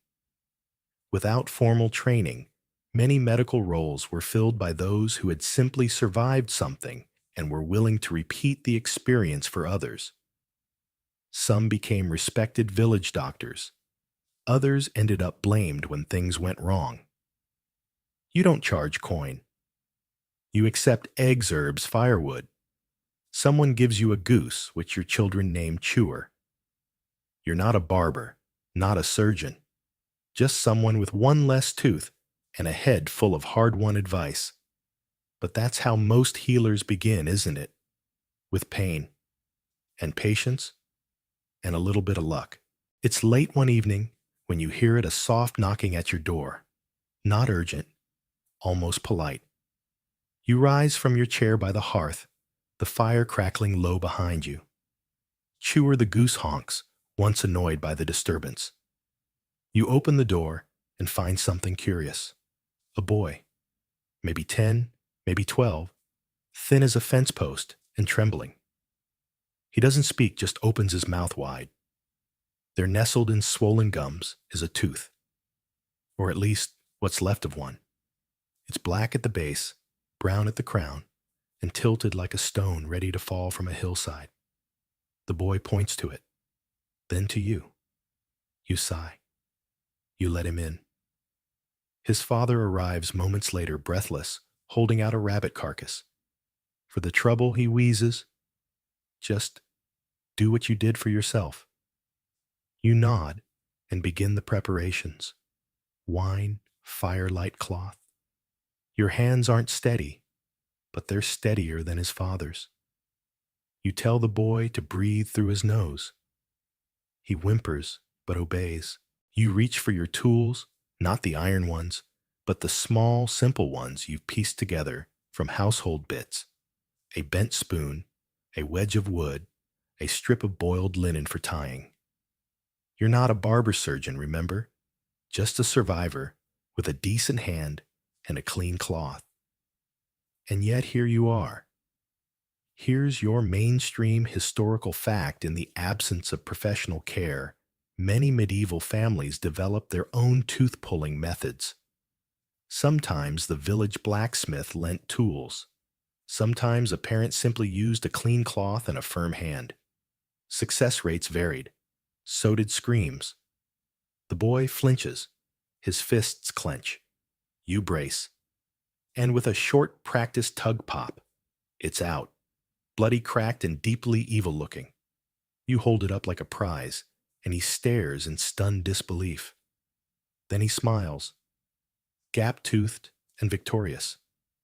You pack the socket with cloth soaked in warm wine and whisper something reassuring. Not a prayer exactly. Just a promise you'll feel better soon. He nods. Doesn't cry. After they leave you clean, the tools, set them by the hearth and stare at the little dish where your own tooth used to sit. It's empty now. Replaced by a small carving, your daughter made a wooden tooth with a tiny smile. She's proud of you. Here's your fringe tidbit. In certain regions, it was customary to wear a wolf's tooth around the neck to prevent toothache. It was believed the wolf's power, its bite, its ferocity would transfer to the wearer. Some even believed the tooth had to be taken from a live wolf to work best. You think about carving something similar for the boy. You step outside. The stars are clear tonight, pinpricks of fire in the cold sky. You breathe in. No pain. No rot. Just the faint scent of sage from the herbs drying by the door. Here's the scholarly debate. Historians still argue whether folk remedies and symbolic charms actually comforted the sick or merely distracted them. But in a world without certainty, without anesthesia, antibiotics, or sterile rooms, hope itself was a kind of medicine. You've seen it now, over and over. The barber with his iron tools. The healer with her frog bones. The mother with her boiled cloth. The priest with his Latin prayers. You with your warm hands and your rabbit-paid service. Different tools. Same goal: survive the tooth. You look down at your hands, scarred, tired, but useful, and think maybe that's what healing really is. Not perfection. Not painlessness. Just one hand reaching out to help another. The first child was the beginning. After him, more came. Not in crowds. This wasn't some kind of medieval dental pilgrimage, but one by one. Quietly, discreetly, holding their jaws, or the hands of their mothers, or small pouches of herbs, hoping you could make the pain stop. You begin to notice a pattern It's always the back teeth that go first, molars especially, the ones that take the brunt of chewing the village's rock-hard bread and whatever dried peas haven't turned to stone. You start asking them what they eat. You get the same answer, everything I'm given, which is to say, whatever's left. One afternoon, a young girl comes in, maybe 8 years old. She opens her mouth without you asking. 2 baby teeth are already gone. The third is wobbling like a drunkard. She looks at you with big eyes and asks, "Will it hurt as much as my brother said?" You look her in the eye. "Probably. But you'll be braver than he was." She grins. She knows it's a joke. She lets you pull the tooth with a twist of cloth and a firm hand. No screaming. Just a tear or two and a bite on a stick. Here's your mainstream historical fact in the Middle Ages.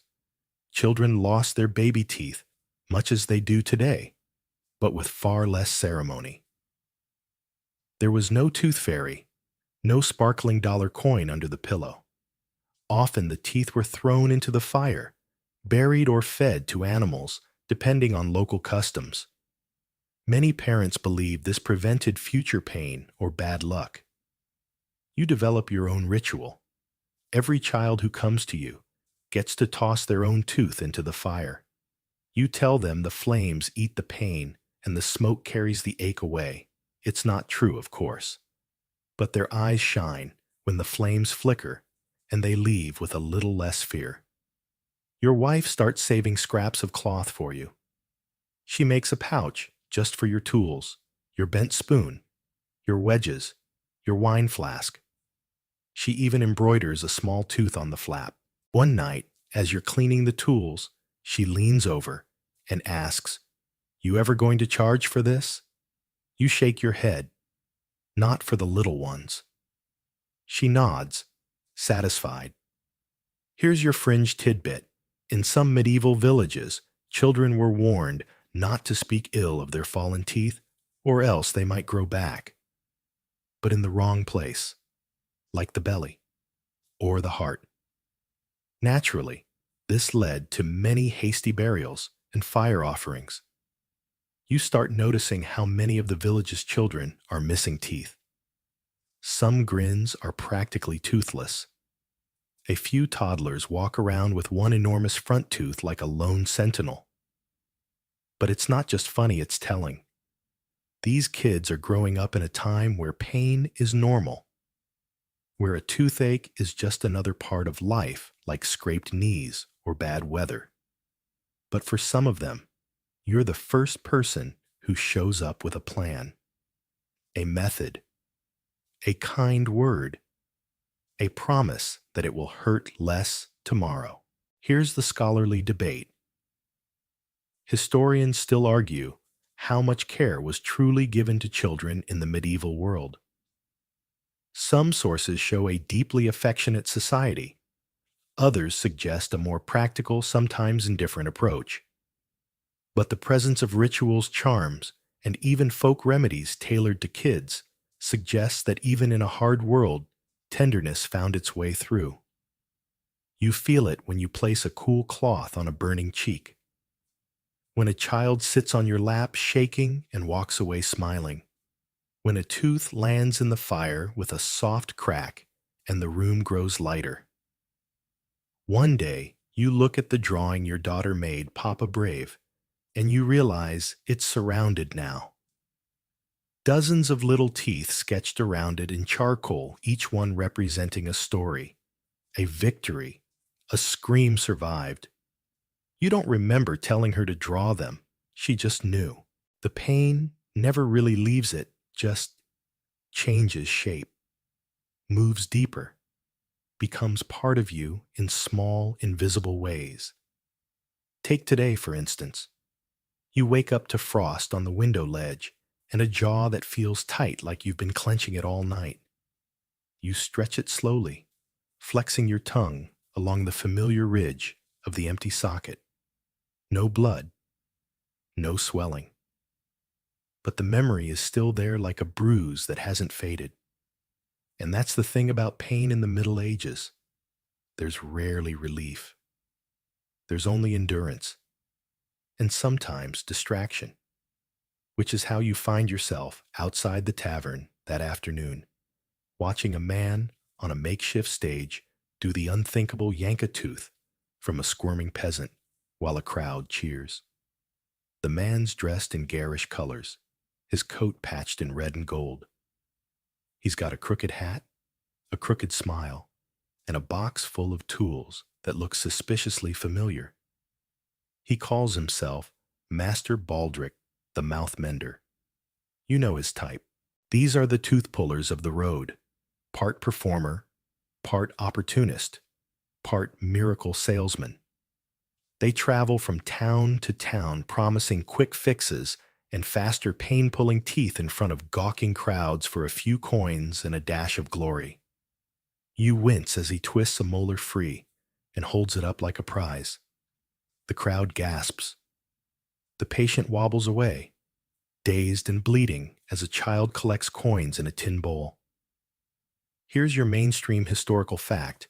During medieval fairs and markets, it wasn't uncommon for itinerant tooth pullers to perform extractions publicly. They combined spectacle with service-yanking teeth quickly and dramatically, often with little regard for technique. Some were skilled, many were not. You approach the stage. Baldric notices your stare. Fancy a demonstration, good man, he calls. Or perhaps a competition. You raise an eyebrow. How many teeth have you pulled? He grins. Too many. Still have all mine, though. He opens wide to prove it. Show off. Here's your fringe tidbit. Some of these wandering tooth pullers carried certificates of blessing from obscure clergy claiming divine protection during extractions. Others wore bone necklaces or rings carved with symbols meant to steady the hand. Whether they helped or not, debatable. You watch a few more extractions. One goes well, one goes less well. The man screams, and Baldric drops the tooth into the mud. The crowd laughs. You don't. Later that evening, back in your cottage, you reflect on what you saw. The shouting, the blood, the applause. Was he doing it for healing, you wonder aloud, or just for noise? Your wife pours wine. Both, she says. Healers and clowns earn their bread. You sip slowly, watching the firelight dance across the floorboards. Here's the scholarly debate. Historians still argue whether traveling tooth pullers were brave practitioners or dangerous charlatans. Some earned reputations as local heroes. Others vanished after botched procedures. What's clear is that public extractions weren't just medicine, they were theater. You touch your jaw. It's solid. The hole is closed. You're not bleeding anymore.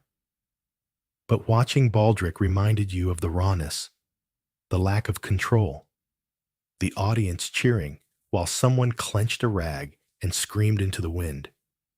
You've never asked for applause, only quiet, a warm cloth, a darkened room, a fire to absorb the pain.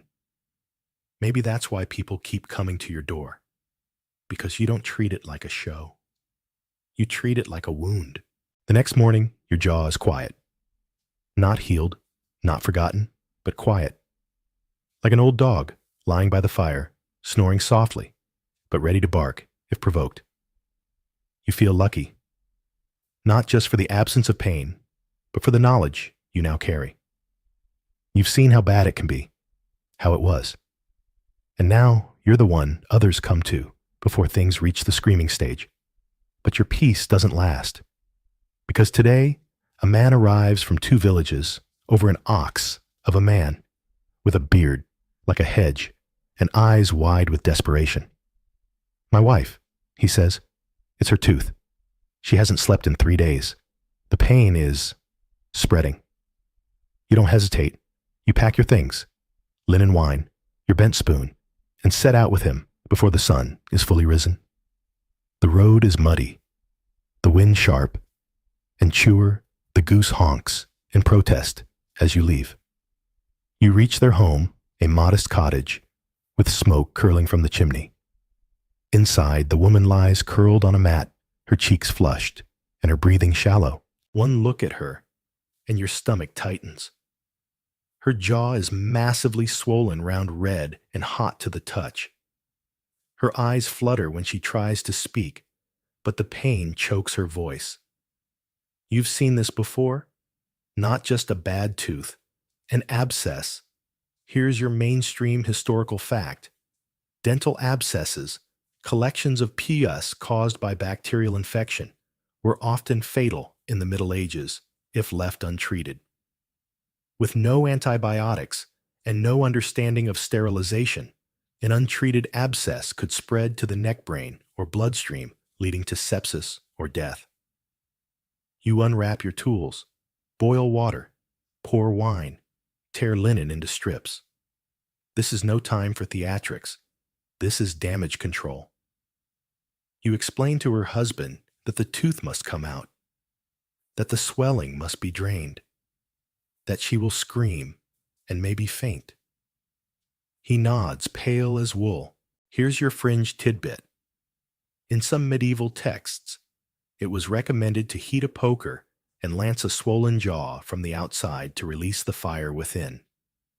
Others suggested poultices made of mashed turnips, leeches to the temple, or even holding a candle to the cheek to draw out the poison. You don't do any of that.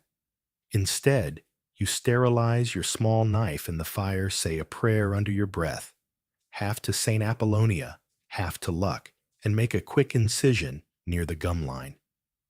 The scream is short but sharp. Then comes the pus. It's foul, yellow, thick reeking. It drains fast. You press clean cloth against it over and over until the swelling softens and her breathing steadies. You don't pull the tooth today. Too risky. You leave her with instructions: rinse with sage water, rest drink broth. You promise to return in 3 days. She squeezes your hand, weakly, but with gratitude. Here's the scholarly debate. Historians still argue whether medieval field procedures like abscess draining were learned through trial and error, or if rudimentary knowledge was passed down among healers, midwives, and barber surgeons. What's certain is that without antibiotics, survival depended on immediate action and a good deal of luck. You walk home in silence. The sky has darkened, the wind picking up. Your boots squelch through mud. You feel every step in your knees. But your hands are steady. You've pulled teeth. You've packed wounds. Now you've drained an abscess and maybe saved a life. And yet no one will write a song about this. There's no triumph in this work, only relief, and sometimes mercy. You reach your cottage just as the fire's fading. Your wife meets you with hot water and a look that says, "Did she live?" You nod. You sit down, cradling your tools like old friends. And for a long time, you don't say anything at all. You sleep hard that night. No dreams, no midnight, jaw twinges, no whispers of phantom teeth. Just warmth, firelight, and the distant soothing honk of chewer settling in the straw. It's the kind of sleep you don't know you need until you wake from it and realize suddenly you feel whole again. But your rest is interrupted at dawn. There's a knock at the door, then another, then several, rapid and insistent. You rise groggily, open the door, and find 3 people standing outside. They're not from the village. Their clothes are richer, cleaner. One wears a leather satchel over his shoulder, and the woman beside him carries a thick bundle wrapped in cloth. The third man steps forward. "We were told you have a skill." You blink.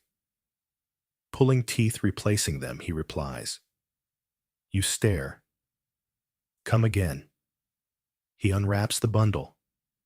Inside, nestled in folds of soft linen, are several teeth. Human.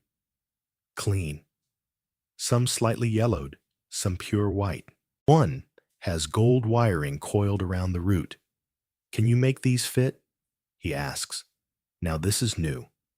Here's your mainstream historical fact. Dental prosthetics in the Middle Ages did exist, though rarely and almost exclusively for the wealthy. Early dentures were made from a combination of human teeth, animal bone ivory, and precious metals. The most disturbing part, some teeth were taken from the mouths of the dead or purchased from the desperately poor. You lift one of the teeth and turn it in your fingers. It's too clean, too pristine, not from any villager you know. You meet his gaze.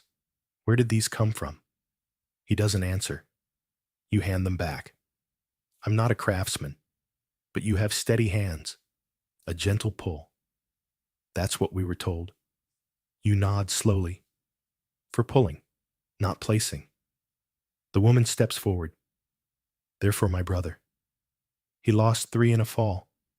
He can't eat. He can't smile. He won't even go outside. You sigh, and you think, jamming someone else's teeth into his mouth will solve that. They don't laugh. Here's your fringe tidbit. In parts of 15th century France and Italy, a dark black market developed for real human teeth. Some were taken from executed criminals.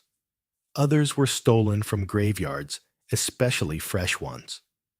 The term grave robber's grin was whispered in court circles to describe dentures made from the recently deceased. You ask them to leave the teeth. Let me study them, you say. Maybe there's a way. That night, you sit by the fire with your tools, a candle, and the strange teeth laid out before you like bones waiting for a story. You try to imagine them in someone's mouth, pressed into sore gums, wired to what remains, a foreign invasion in the softest part of the face. Could it work? Maybe. Would it feel right? You doubt it. Here's the scholarly debate. Historians still argue whether medieval dental implants were intended for function, aesthetics, or symbolism. Were they meant to help nobles eat, or just preserve appearances at court? Some evidence suggests the upper class endured painful, barely functional prosthetics simply to avoid the shame of a gappy smile. You hold one of the gold-wired molars up to the firelight. It catches the glow and gleams. Useless. Beautiful. Strange. You remember your own tooth. Misshapen, cracked, bloody, yours. You place the foreign tooth back in the cloth and wrap it tight. You may try to help this man, but you'll never put a stranger's tooth in your own mouth. That's a line, you think. Even in a world with tooth worms and frog bone smoke, some lines don't need pliers to be drawn. By now, your cottage has taken on the feel of a strange little infirmary. The fire burns almost constantly, drying herbs and boiling cloth. The tools are cleaned more often than your own boots. And there's always someone knocking. But today's visitor doesn't have a swollen jaw or a shaking child. Instead, he brings something else entirely. A bottle. Dark glass sealed with wax and labeled in a language you don't recognize. He sets it on your table with reverence, as if it's a sacred relic. Drink, he says. Before pain. No scream. You raise an eyebrow. You want me to drink it? He shakes his head, chuckling. No. Future patient. You test. You tell me if... Peaceful. Right. You sniff it. It smells sharp, floral, and oddly sweet. Beneath that, a medicinal sting, like ground bark steeped too long. You take the tiniest sip. Your tongue tingles, then your throat. Then, your head starts to feel very, very light. You sit down quickly. The fire seems to slow. The shadows stretch, and your arms, once heavy with chores and tools, now float just slightly, and you start to laugh. Quietly, muzzily, like a child drifting off during a long sermon. You blink, and 10 minutes have passed, You look at the man. What is this? He grins. Dream root and poppy. And maybe something else. Of course. Here's your mainstream historical fact. While anesthesia, as we know it, didn't exist in the Middle Ages, there were several known sedatives and pain-relieving concoctions. These included opium poppies, mandrake root henbane, and even hemlock in very small doses. Used properly, they dulled the senses. Used poorly, they dulled them permanently. You place the bottle carefully on the shelf, far away from the fire, and even farther from Chewer, who has a habit of pecking at shiny things.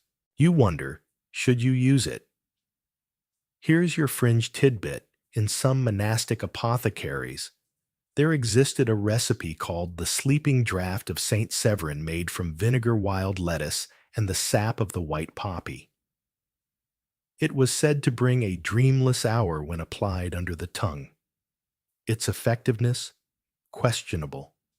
Its danger, considerable. You remember the little girl who didn't cry, the old man who screamed so loudly you nearly dropped the tooth. You think of your own ordeal, gripping the chair, tasting cloth, and terror. Would it have helped maybe? Would you trust it? Now, you stare at the fire and feel the echo of that floating lightness in your limbs.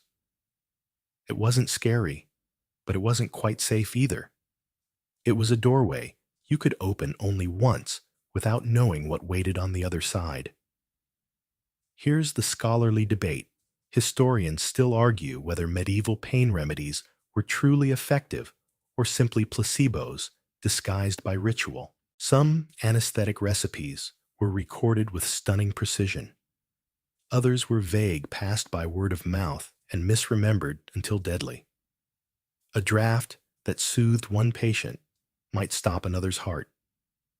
You write a note on the bottle. Just one word, maybe. You tuck it back into its waxed cloth and seal it away in a high cupboard. It might come in handy. Or it might be a very elegant way to kill someone. That's the line again. And this one's blurrier. It begins with a fever. Not yours. You've been careful resting rinsing, breathing through your nose when the herbal fumes get too intense. No. This fever belongs to someone else. A boy, maybe 16. You don't know his name. He arrives at your door at dusk, draped in a blanket, lips cracked, eyes glossy. He mumbles something about a tooth. Then he collapses. Your wife helps drag him inside. You lay him near the fire, and he curls into himself like a frightened animal. You check his jaw. No swelling. No redness. But something's wrong. His gums are pale. His breath rattles. You press your fingers to his neck. His pulse flutters like a moth against a window pane. You ask how long has it hurt? He doesn't answer. His sister arrives an hour later.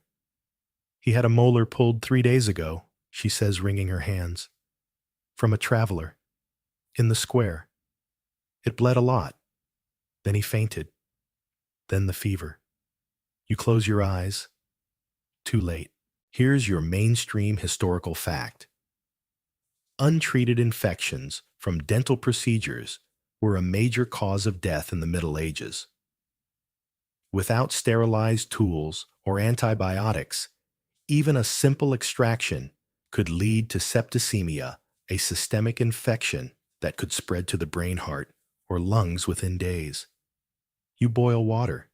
You soak cloth. You rub his forehead with sage. But you know the truth. His gums are gray now. His breath is turning sour in a way that smells deep. Bone deep. He sleeps in fits, tossing whispering nonsense. The fever has taken hold of his brain now. He asks for his mother. He thinks you are a priest. You hold his hand anyway. Here's your fringe tidbit. Some believed a tooth infection could cause madness. In certain cases, patients who experienced delirium after dental work were locked away in monasteries thought to be possessed or cursed. One account describes a man who tried to dig out the worms from his own skull using a chicken bone. You do everything you can. Saltwater rinses, wine compresses, prayers. But on the third morning, he dies. Quietly. Before dawn. Just a slow exhale and then nothing. You bury him yourself. You find a small silver token in his satchel, St. Apollonia worn nearly flat. You place it on his chest before the earth closes over him. Here's the scholarly debate. Historians still argue whether deaths like this were common or just poorly documented. Some suggest tooth-related deaths were underreported, especially among the poor. Others believe that natural resilience and low-sugar diets may have prevented more frequent infections. But you've now seen it with your own eyes. It doesn't take a battlefield to die in pain. Sometimes it's just a tooth, pulled too fast, with a dirty hand. That night, you clean your tools slowly, meticulously, as if you're trying to scrub away something invisible. Your wife brings you tea. You don't drink it. You stare into the fire and wonder how many more will come, how many you can save. How many will leave with a grin, and how many will leave in silence? You think of the boy's final breath, of how soft it sounded, like a candle being blown out from the inside. The day after the boy's burial, the village is hushed. Not because anyone says his name, no one does, but because they all know. They know he came to you. They know you tried. And they know he died anyway. You become for a little while something not quite trusted. The healer who couldn't heal, the man with cloth and wine and careful hands who still lost one. It's unfair, but it's also human. Some people still knock, quietly, mostly at night. They look around before entering. They speak in whispers. Just a bit of swelling, they say. Nothing serious. As if naming pain too loudly might make it real. And yet, others come with more faith than before. The miller's wife brings her youngest, an infant barely teething. When the time comes, she says, "I want you to be the one." The blacksmith offers you a new pair of tongs, hand-forged, just in case he mutters. Even Lady Marjorie returns smiling, faintly, her lips painted with crushed rose petals. She leaves a small linen pouch on your doorstep. Inside, a silver ring shaped like a tooth. No note. You're not sure what it means. Thanks, perhaps. Or solidarity. Here's your mainstream historical fact: medical practitioners in the Middle Ages often operated in a strange social gray zone, respected by some, feared by others. Success earned you praise. Failure, even unavoidable failure, could stain your name for years, especially when death came quietly. You begin to write. Not much. Just notes. Observations. The shape of swelling. The color of pus. The difference between aching and burning. You sketch teeth, molars, canines. You label them with charcoal. Your daughter finds your notebook and asks, "Is this a spell book?" You laugh. Sort of.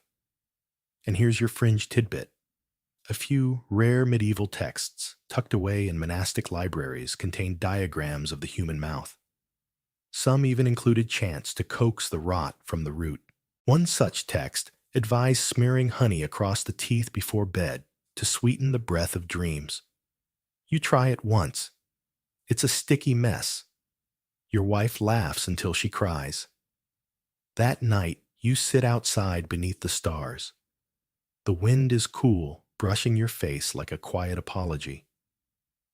You watch your breath, cloud in the air, and think not of the boy you lost, but of the dozens you didn't. You think of the old man who sang after you pulled his incisor, of the girl who skipped home clutching her bloody tooth like a treasure, of the neighbor who hasn't complained of jaw pain in months.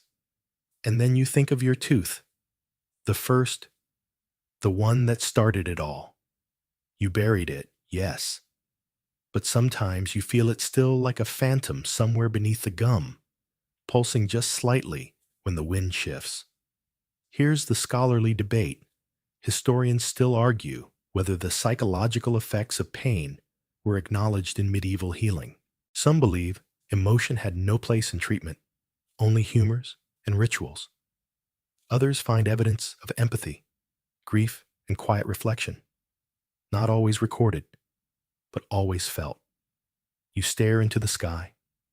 You wonder if the boy's sister will come back, if she'll ask why, if you'll have an answer. Maybe you won't, but maybe you'll say this: he was already burning when he arrived. Sometimes pain is faster than your hands. Winter comes. Not a bitter storybook blizzard, but a creeping cold that slips through the cracks of your cottage, curls around your ankles, and turns your breath to fog even indoors. The kind of cold that makes old injuries whisper again, that tightens your jaw even when you sleep. You stoke the fire, wrap yourself in wool, and wait. The teeth don't stop. Even in winter, pain finds a way. A cracked molar here, an aching jaw there, a child who bit into frozen bread and cried for hours. They still come. Not as many, and not as loudly, but enough to keep your tools warm. And then one night, a face you haven't seen in years appears at your door. Your uncle. He grins wide and toothless. "You pulled my brother's tooth when we were boys," he says, with a hot knife and a lot of swearing. "Now, I need your help again. Fewer teeth to worry about now, mind you." He points to his mouth. One lonely stump remains angled sideways like it's trying to escape. "Hurts when I smile," which is all the time. Terrible, isn't it? You boil wine. Sharpen your wedge. Position the chair near the fire. You still scream, like you used to, you ask. He laughs, then winces. "We'll find out." You pull the tooth with a twist and a grunt and a whispered curse from both of you. It goes easier than expected. Afterward, he sits near the fire, sipping warm broth. "You've changed," he says. "Used to be all elbows and panic. Now you work like a monk with a steady hand." You smile. Here's your final mainstream historical fact. By the end of the Middle Ages, dental care was just beginning to shift. Universities began formalizing medicine. Books on anatomy emerged. The barber surgeon's role slowly evolved or split. In some places, early dental specialists began to appear. But for most, oral care remained what it had always been: communal, crude, and deeply personal. You watch the fire crackle. Your uncle snores gently. You get up and check your cupboard.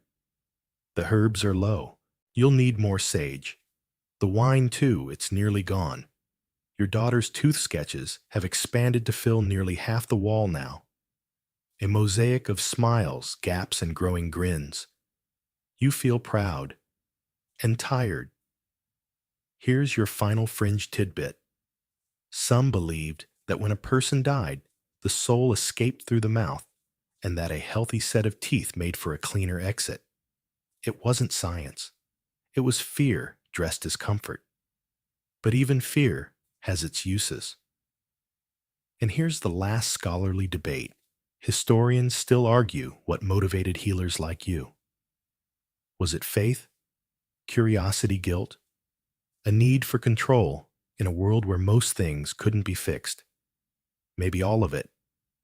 Maybe none. Maybe just the knowledge that you could help even when no one else could.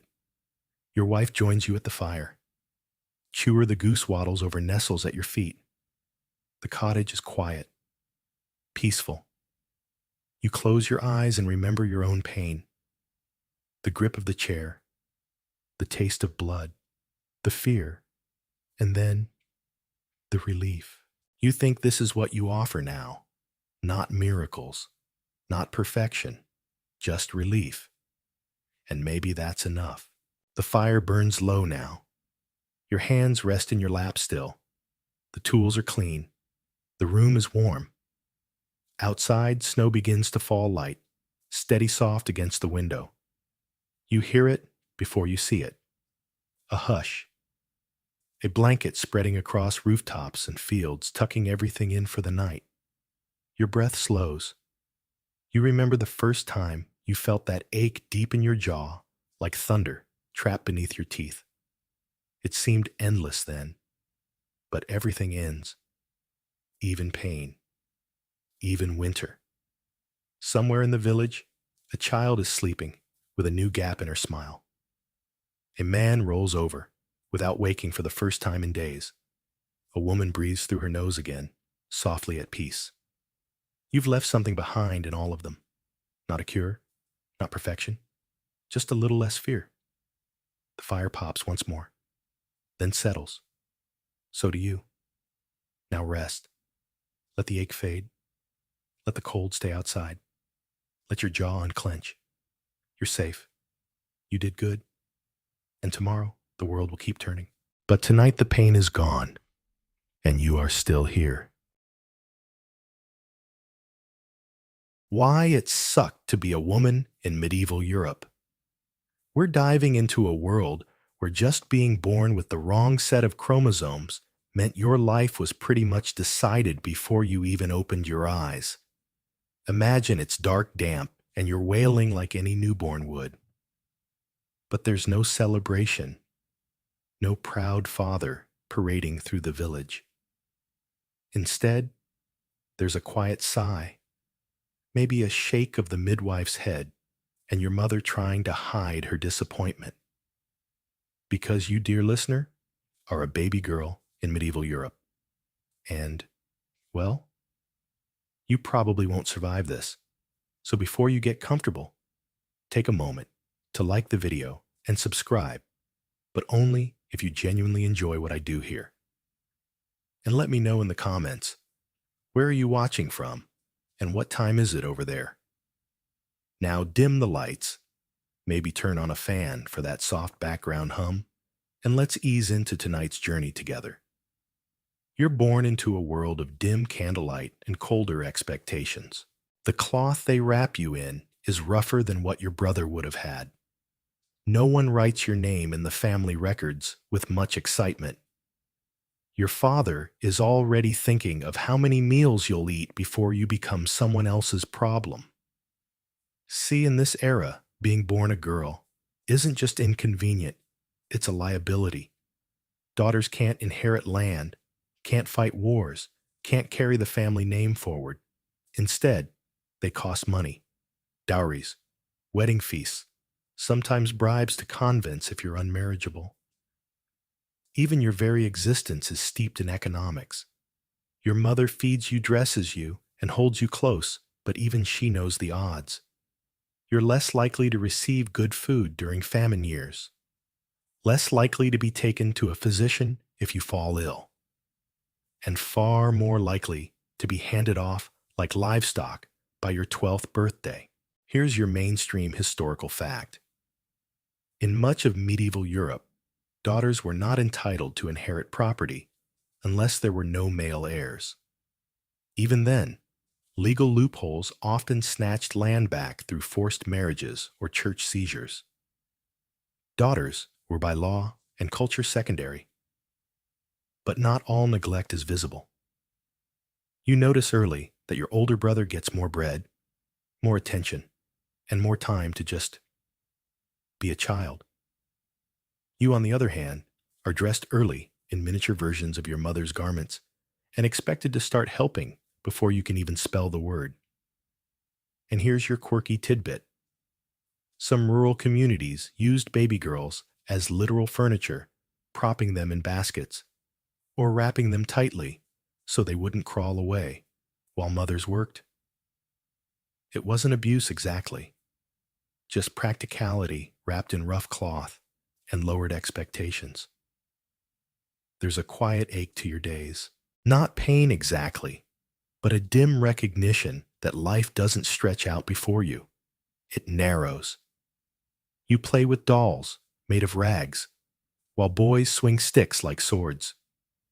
You copy your mother, churning butter or folding linen, while your brothers are taught to read psalms aloud if your family even owns a Bible. Some do worse. They sell their daughters outright, promise them to local merchants in exchange for loans. If you're unlucky enough to be born during hard times, your entire future might hinge on a neighbor's generosity or their appetite. Here's the scholarly debate. Historians still argue whether medieval families loved their daughters less or simply treated them according to survival-based logic. Some scholars point to tenderness in letters and wills. Others highlight death records where girl children vanish quietly unnamed. Your first few years pass in a fog of wooden bowls, rough fingers, and constant reminders to be still, be quiet, be good. You are a lesson in obedience before you're old enough to know what rebellion means. Your name might be Mary, or Agnes, or some saint's name passed down like a tattered apron. No one expects greatness from you, but everyone expects labor. And so you toddle forward into a world already decided for you, your path set by a quiet sigh on the day you were born. You're 5 now, maybe 6, old enough to carry water, but not yet old enough to question why boys your age are never asked to. Your day starts before sunrise. The fire needs stoking, the goats need herding, and your little brother 3 and Sticky is already chasing chickens around the yard. No one scolds him. But if you sit too long, you hear it. Get up, girl. The flour won't grind itself. You know your place. It's wherever there's work. Your fingers already have tiny calluses from turning the spindle. You've helped your mother clean fish sew, seams, pluck feathers, and once you held a candle while she delivered a neighbor's baby. That night, you cried yourself to sleep, not because of what you saw, but because you understood deep down that someday it would be you. Meanwhile, the church bell rings, not just for Mass, but to remind you that God is watching, especially you, with your smaller frame, your softer voice, your dangerous potential for sin. After all, it was a woman who got humanity thrown out of paradise. Here's your mainstream historical fact in medieval Christian doctrine. Eve's role in original sin was frequently invoked as a warning to young girls. Religious instruction for women centered around obedience, chastity, and penance. The church taught that a woman's body was both sacred and suspect. You don't understand the sermons entirely, but you get the tone. You're told that your voice should never rise above your brother's, that your skin should be covered, that your thoughts, yes, even your thoughts must remain pure. You're 6, and already the world feels like a test you didn't sign up for. On Sundays, your family sits in the cold stone nave of the village chapel. You fidget, and your mother gives your hand a gentle squeeze. Don't move. You watch the flicker of candlelight across the priest's face as he preaches about holy suffering. The Virgin Mary is mentioned often. She's your blueprint. Silent, devoted, untouched. Perfect. Here's your quirky tidbit. In some convents, girls were taught to emulate saints by practicing small acts of pain endurance, holding hot pebbles, kneeling on sharp grains, or fasting for spiritual clarity. You try this once with a pin prick and then cry. You never do it again. School, if it exists in your village, is for boys. Maybe a visiting monk teaches letters to wealthy sons. But your education is different. You're taught to count loaves, to thread needles to know when the milk is about to spoil by the way it smells at sunrise. And don't forget prayer. always prayer. Morning, noon, and night. You're told the devil watches idle hands, and women's hands are especially tempting. Here's the scholarly debate. Historians still argue whether religious life offered young girls empowerment or suppression. Some claim convents gave women education and authority denied elsewhere. Others argue the church simply exchanged domestic chains for spiritual ones. Different collars, same control. By the time you're 8, the whispers begin. She'll be ready soon, someone says, after you help deliver bread to the manor. Ready for what you're not sure. But the looks linger longer. The attention shifts from your work to your waistline. You notice the difference. You carry yourself a little more carefully. You pull your shawl tighter.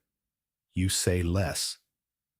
Because even at 8, you know that being seen is dangerous. You watch the boys laugh, loudly, race sticks, trip in mud. You envy how little they have to protect. Their bodies are not temples, they're tools, allowed to break and heal and break again. But your body, it's already a symbol, a risk, a thing that must be covered, managed, preserved. You tuck your questions away like pebbles in your apron pocket.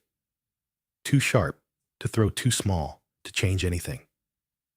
You want to believe there's more than this, that maybe one day you'll read, or speak in front of men, or wear shoes not made of bark and string.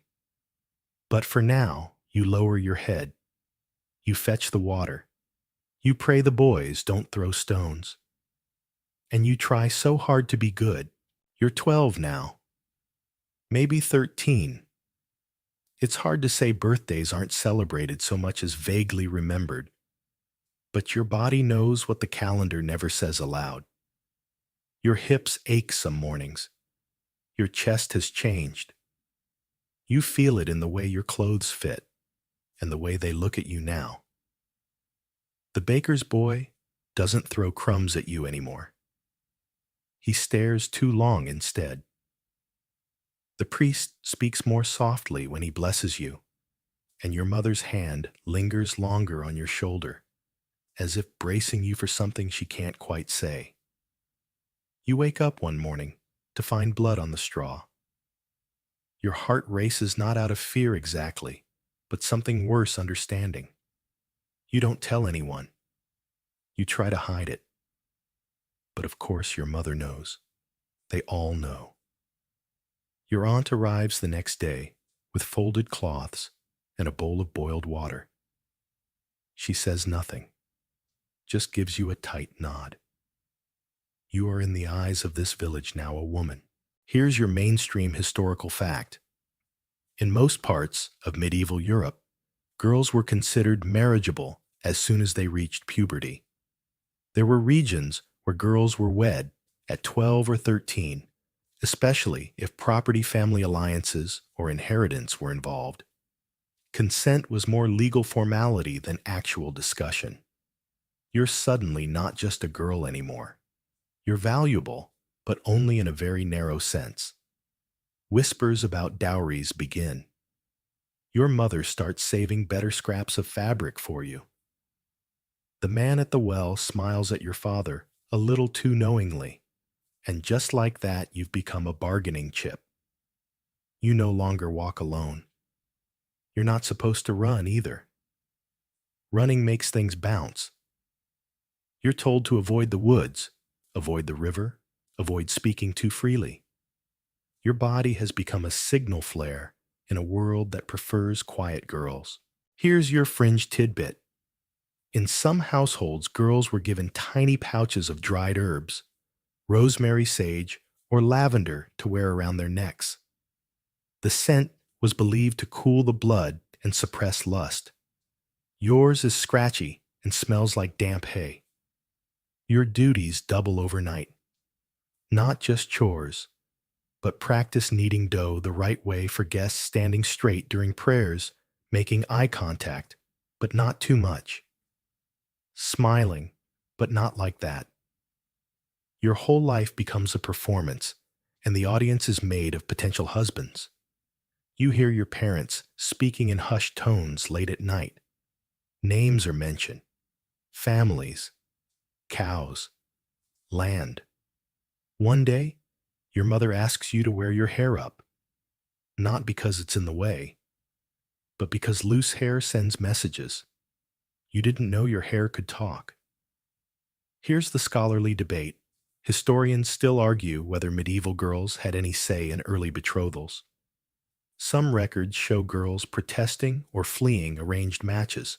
Others reveal carefully orchestrated unions where family pressure left no real room for refusal. Love was a luxury function was the point. You sneak away one afternoon, just for a moment. You lie in a patch of sun behind the stable and close your eyes. You try to remember what it felt like to be a child. But even that memory is starting to shift. Your dolls are gone. Your voice is quieter. Your back aches from grinding grain, and your palms are rough. You press them to your stomach and wonder what comes next. You already know the answer, but you hope faintly foolishly that maybe your story will be different. But it won't be. Soon you'll be promised. Then taken. Then traded again through childbirth and widowhood, and maybe even remarriage. Your name will change. Your clothes will change.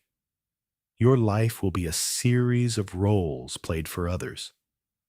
For now, you pull your shawl tight and walk back toward the cottage where someone is already preparing you for goodbye. The wedding isn't grand. Few are. There's a priest, a stale loaf of bread, and a ribbon tied loosely around your wrist to symbolize your new bond. You're 15. He's 33. He doesn't smile, but your father does. There were sheep involved in the agreement. And 2 barrels of rye.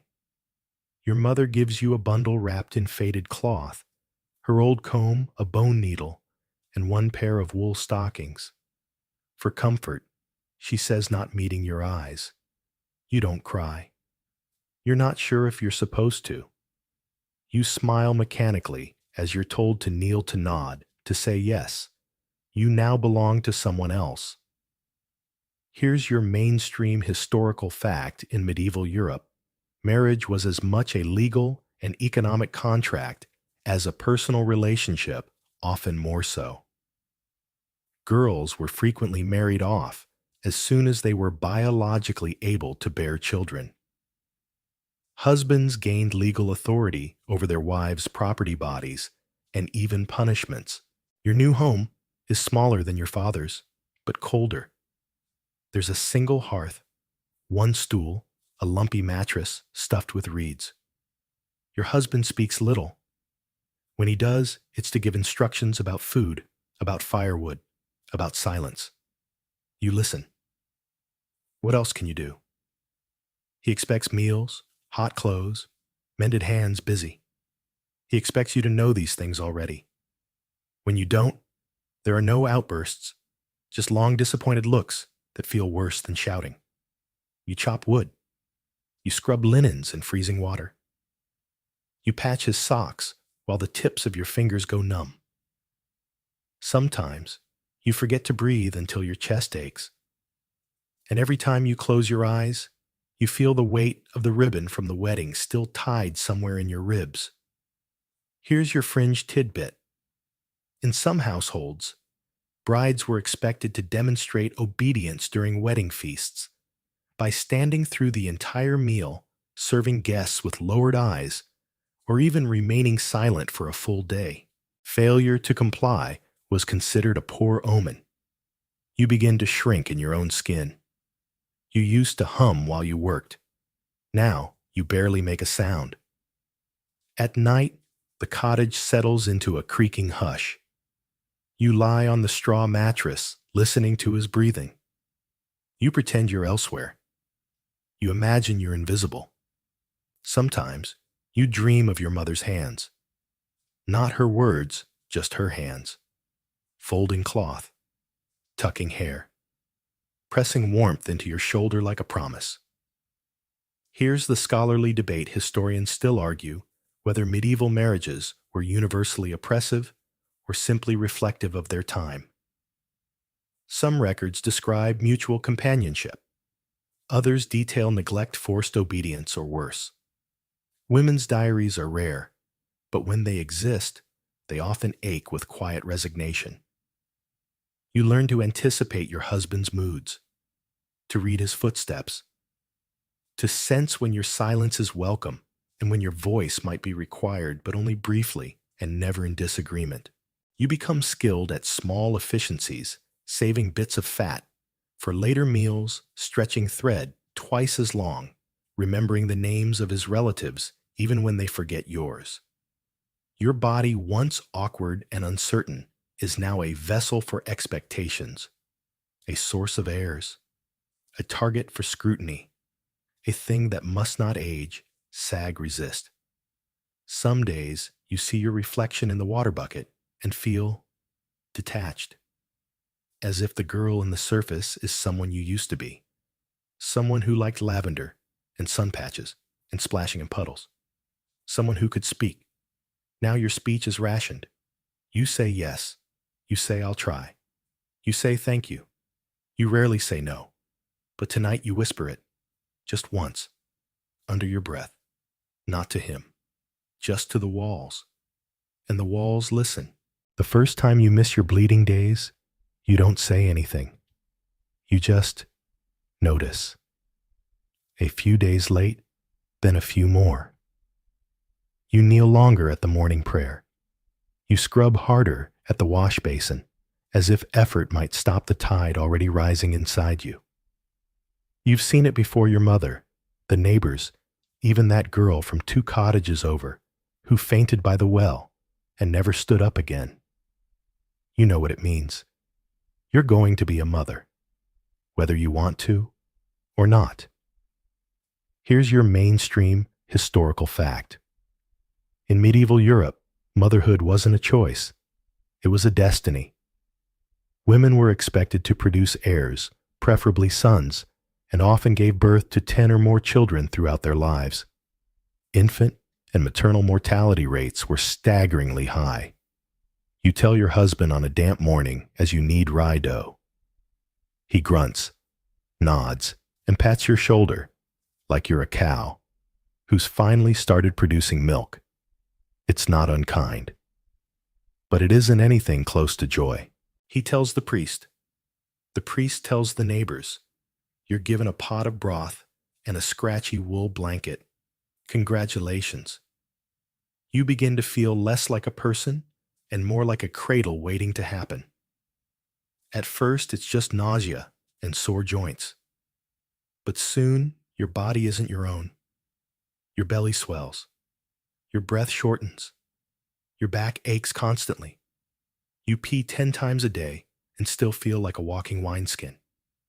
And the baby kicks. Not gently, not poetically. Sometimes it feels like your ribs will crack from the inside. You wake up, gasping, sweating, praying that tonight isn't the night. Here's your fringe tidbit. Some midwives believe that the baby's future temperament could be shaped in the womb. So you're encouraged to touch certain herbs, avoid sour food, and listen to psalms, not for you, but for the baby's soul. When labor finally comes, it's not like the saints' stories, no halo of light or gentle sighing. It's fire. It's bone. It's something cracking open that shouldn't. You scream, and you're told to hush. You bleed, and someone tucks straw beneath your knees. You beg for water, and a neighbor mutters a prayer over your head. It goes on for hours, or days. Time unspools like a thread you can't gather. And then suddenly there's a baby in your arms. Small, blue, quiet, too quiet. You shake. You look up. The midwife avoids your eyes. Someone takes the bundle away gently. Another hand presses down on your belly. More blood. They save you. This time. You lie there hollow, not just in body, but in spirit. You had a baby. You lost a baby. You're not sure which part hurts more. Here's the scholarly debate. Historians still argue how much emotional support was offered to women after miscarriage or infant loss. Some accounts suggest mourning rituals. Others reflect a cultural push to move on quickly and try again. Either way, grief often took place in silence. You recover slowly.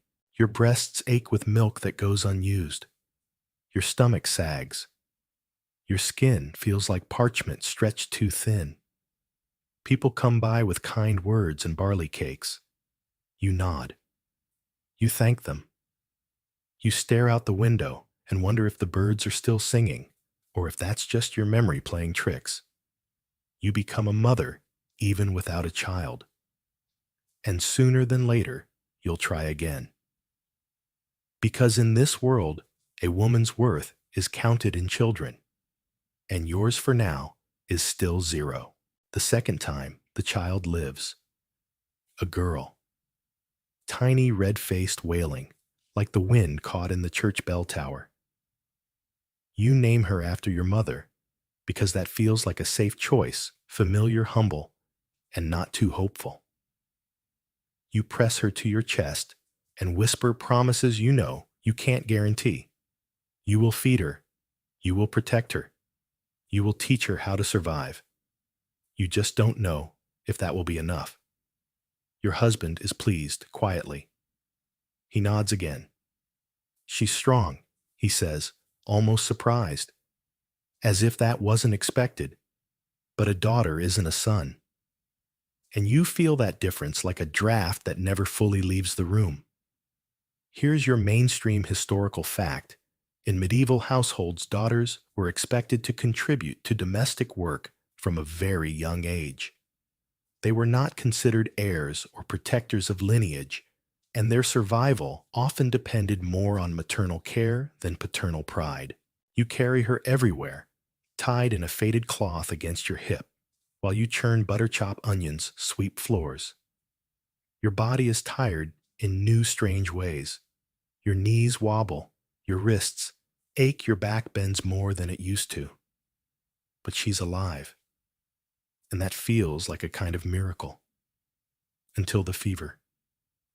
It comes suddenly in the middle of the night. One moment she's curled beside you like a warm loaf. The next her skin is too hot to touch, and she won't take milk. You try everything. Cool cloths, whispered prayers, that bitter herb the midwife said might help. Your husband fetches the priest, who sprinkles holy water over her swollen eyelids. She survives. Barely.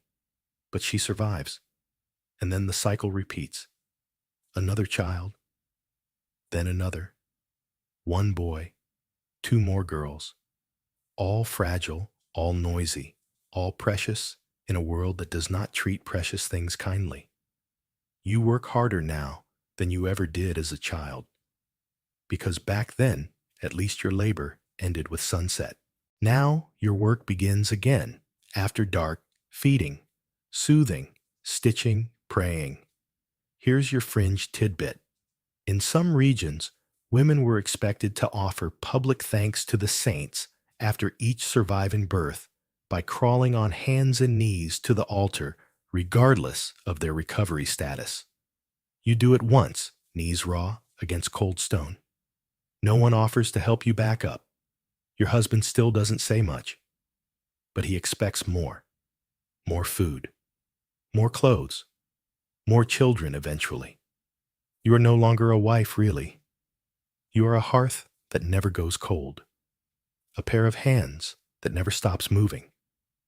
A womb that must never close its doors for too long. You begin to lose track of time. Days blur into laundry and bread. Years vanish behind swaddling cloth and the cries of teething mouths. Your hips throb. Your teeth hurt. You haven't had a full night's sleep in 5 winters, and yet no one praises you. Your husband is seen as a good provider, though you haven't had meat in weeks. Your son is praised for carrying firewood once. Your daughters are already being scolded for slouching. Though you are invisible, unless something goes wrong. Here's the scholarly debate. Historians still argue whether medieval women found meaning and fulfillment in motherhood or merely endured it. Surviving letters and records show both devotion and desperation, suggesting that maternal identity was both treasured and taken for granted. You wonder sometimes what your life would have been like if you'd had different tools, not just for the hearth, but for the mind. If someone had taught you to read, if someone had handed you a psalter instead of a rag. But mostly, you don't wonder. You keep going. Because the porridge needs stirring, and your daughter is crying again, and there's no time for dreaming. You're older now. Not old. Not yet. But your body has started whispering warnings. Your knees protest the cold harder than before. Your fingers don't stitch quite as fast. There's silver at your temples, though no one says it out loud. Your daughters are nearly grown. Your youngest still clings to your skirt, but your eldest is taller than you. And you find yourself pulling her shawl tighter in the same nervous way your mother once did to you. And now you see how it all circles back. She's bleeding. You know it before she tells you. Her hands shake when she gives you her linen cloth to wash. You say nothing at first, just nod. Just press her hand gently. Then you boil water. You whisper the same instructions your aunt whispered. You give her the same sage, the same prayers, the same tight, quiet nod. You want to scream. You want to lock the doors, build a wall, keep the men out, keep time out. But you can't. So instead, you tell her how to hide her pain, how to lower her voice, how to say yes only when she must. You teach her how to disappear politely. Here's your mainstream historical fact. Older women in medieval Europe were often tasked with preparing the next generation for marriage and domestic life, reinforcing the same gendered roles they themselves endured. They became enforcers of survival through conformity. You hear the whispers already. She's a woman now. She'll make a fine wife. How many cows will they offer? And beneath those words, you hear the ones no one says out loud. How soon can we move her out? You want to fight. But you also remember how tired your own mother looked the day you left. How helpless she seemed. And how you swore, silently, to do better, knowing you wouldn't be able to. Because doing better here isn't an option. It's a fantasy. Here's your fringe tidbit. Some midwives and wise women in isolated villages attempted to teach natural remedies that acted as early contraception, certain herbs, certain teas. Most were unreliable. Some were dangerous. All were punishable if discovered. You consider teaching your daughter. You wonder if she could keep the secret. You wonder if you could. But then the priest's wife stops by with a smile that's a little too fixed, and she offers congratulations. And you realize the decision is already being made without your daughter, without you. And so you watch. You watch as your daughter's name is passed from mouth to mouth like a rumor. You watch as men begin bringing small gifts, cheese-dried apples, a new comb. You watch your husband sit with them and drink while they speak in low tones. Your daughter brings you herbs the next morning. You're proud of her for noticing your knees, and you want to tell her everything. Instead, you say, "Don't trust flattery." Then after a pause, "Keep your hair tied up when strangers are here." She nods, but doesn't understand yet. Here's the scholarly debate. Historians still argue whether older women in medieval villages held informal power as keepers of knowledge, or whether their influence was eroded by church authority and fear. Some became respected elders, others were branded witches. You start to notice how people look at you now, not as a mother, not even as a woman, but as something else. A little too quiet, a little too alone. One evening, a villager says, half jokingly, "Careful what you say around her, she knows the old ways." Everyone laughs, but you don't. You remember stories of women burned, not for curses, but for being inconvenient, for knowing too much, for outliving usefulness. You still have your teeth. You still bleed some months, but not for much longer. And when that time comes, when you are no longer fertile, no longer fragile, no longer fit for someone else's story, you wonder what you will become. A widow, a wise woman, or just forgotten. There are two kinds of women left now: those still being watched, and those who've been forgotten. You've crossed into the second group. Your husband died last winter fever, sudden and cruel. The priest said it was God's will. The healer said it was his lungs. You said nothing, and no one asked what you thought. You buried him with the others beneath frost and stone, and walked home alone, carrying the candle meant to guide his soul. No one really checked on you after that. You're not surprised. Here's your mainstream historical fact: medieval widows often occupied a strange space in society. Some gained a small measure of autonomy, allowed to manage their late husband's estates or remarry freely. Others became targets of suspicion, harassment, or even accusations of witchcraft. You're not poor, but you're not safe either. You still have your hands, your wits, your modest cottage, but without a man to speak for you, you're increasingly visible in the wrong ways. People ask fewer questions when things go missing, when the well goes dry, when a cow births a dead calf. They glance your way, not openly accusing, but with just enough quiet to let the doubt grow teeth. And so you keep to yourself. You tend your herbs. You visit the graves. You whisper to the wind. Not spells, just memories.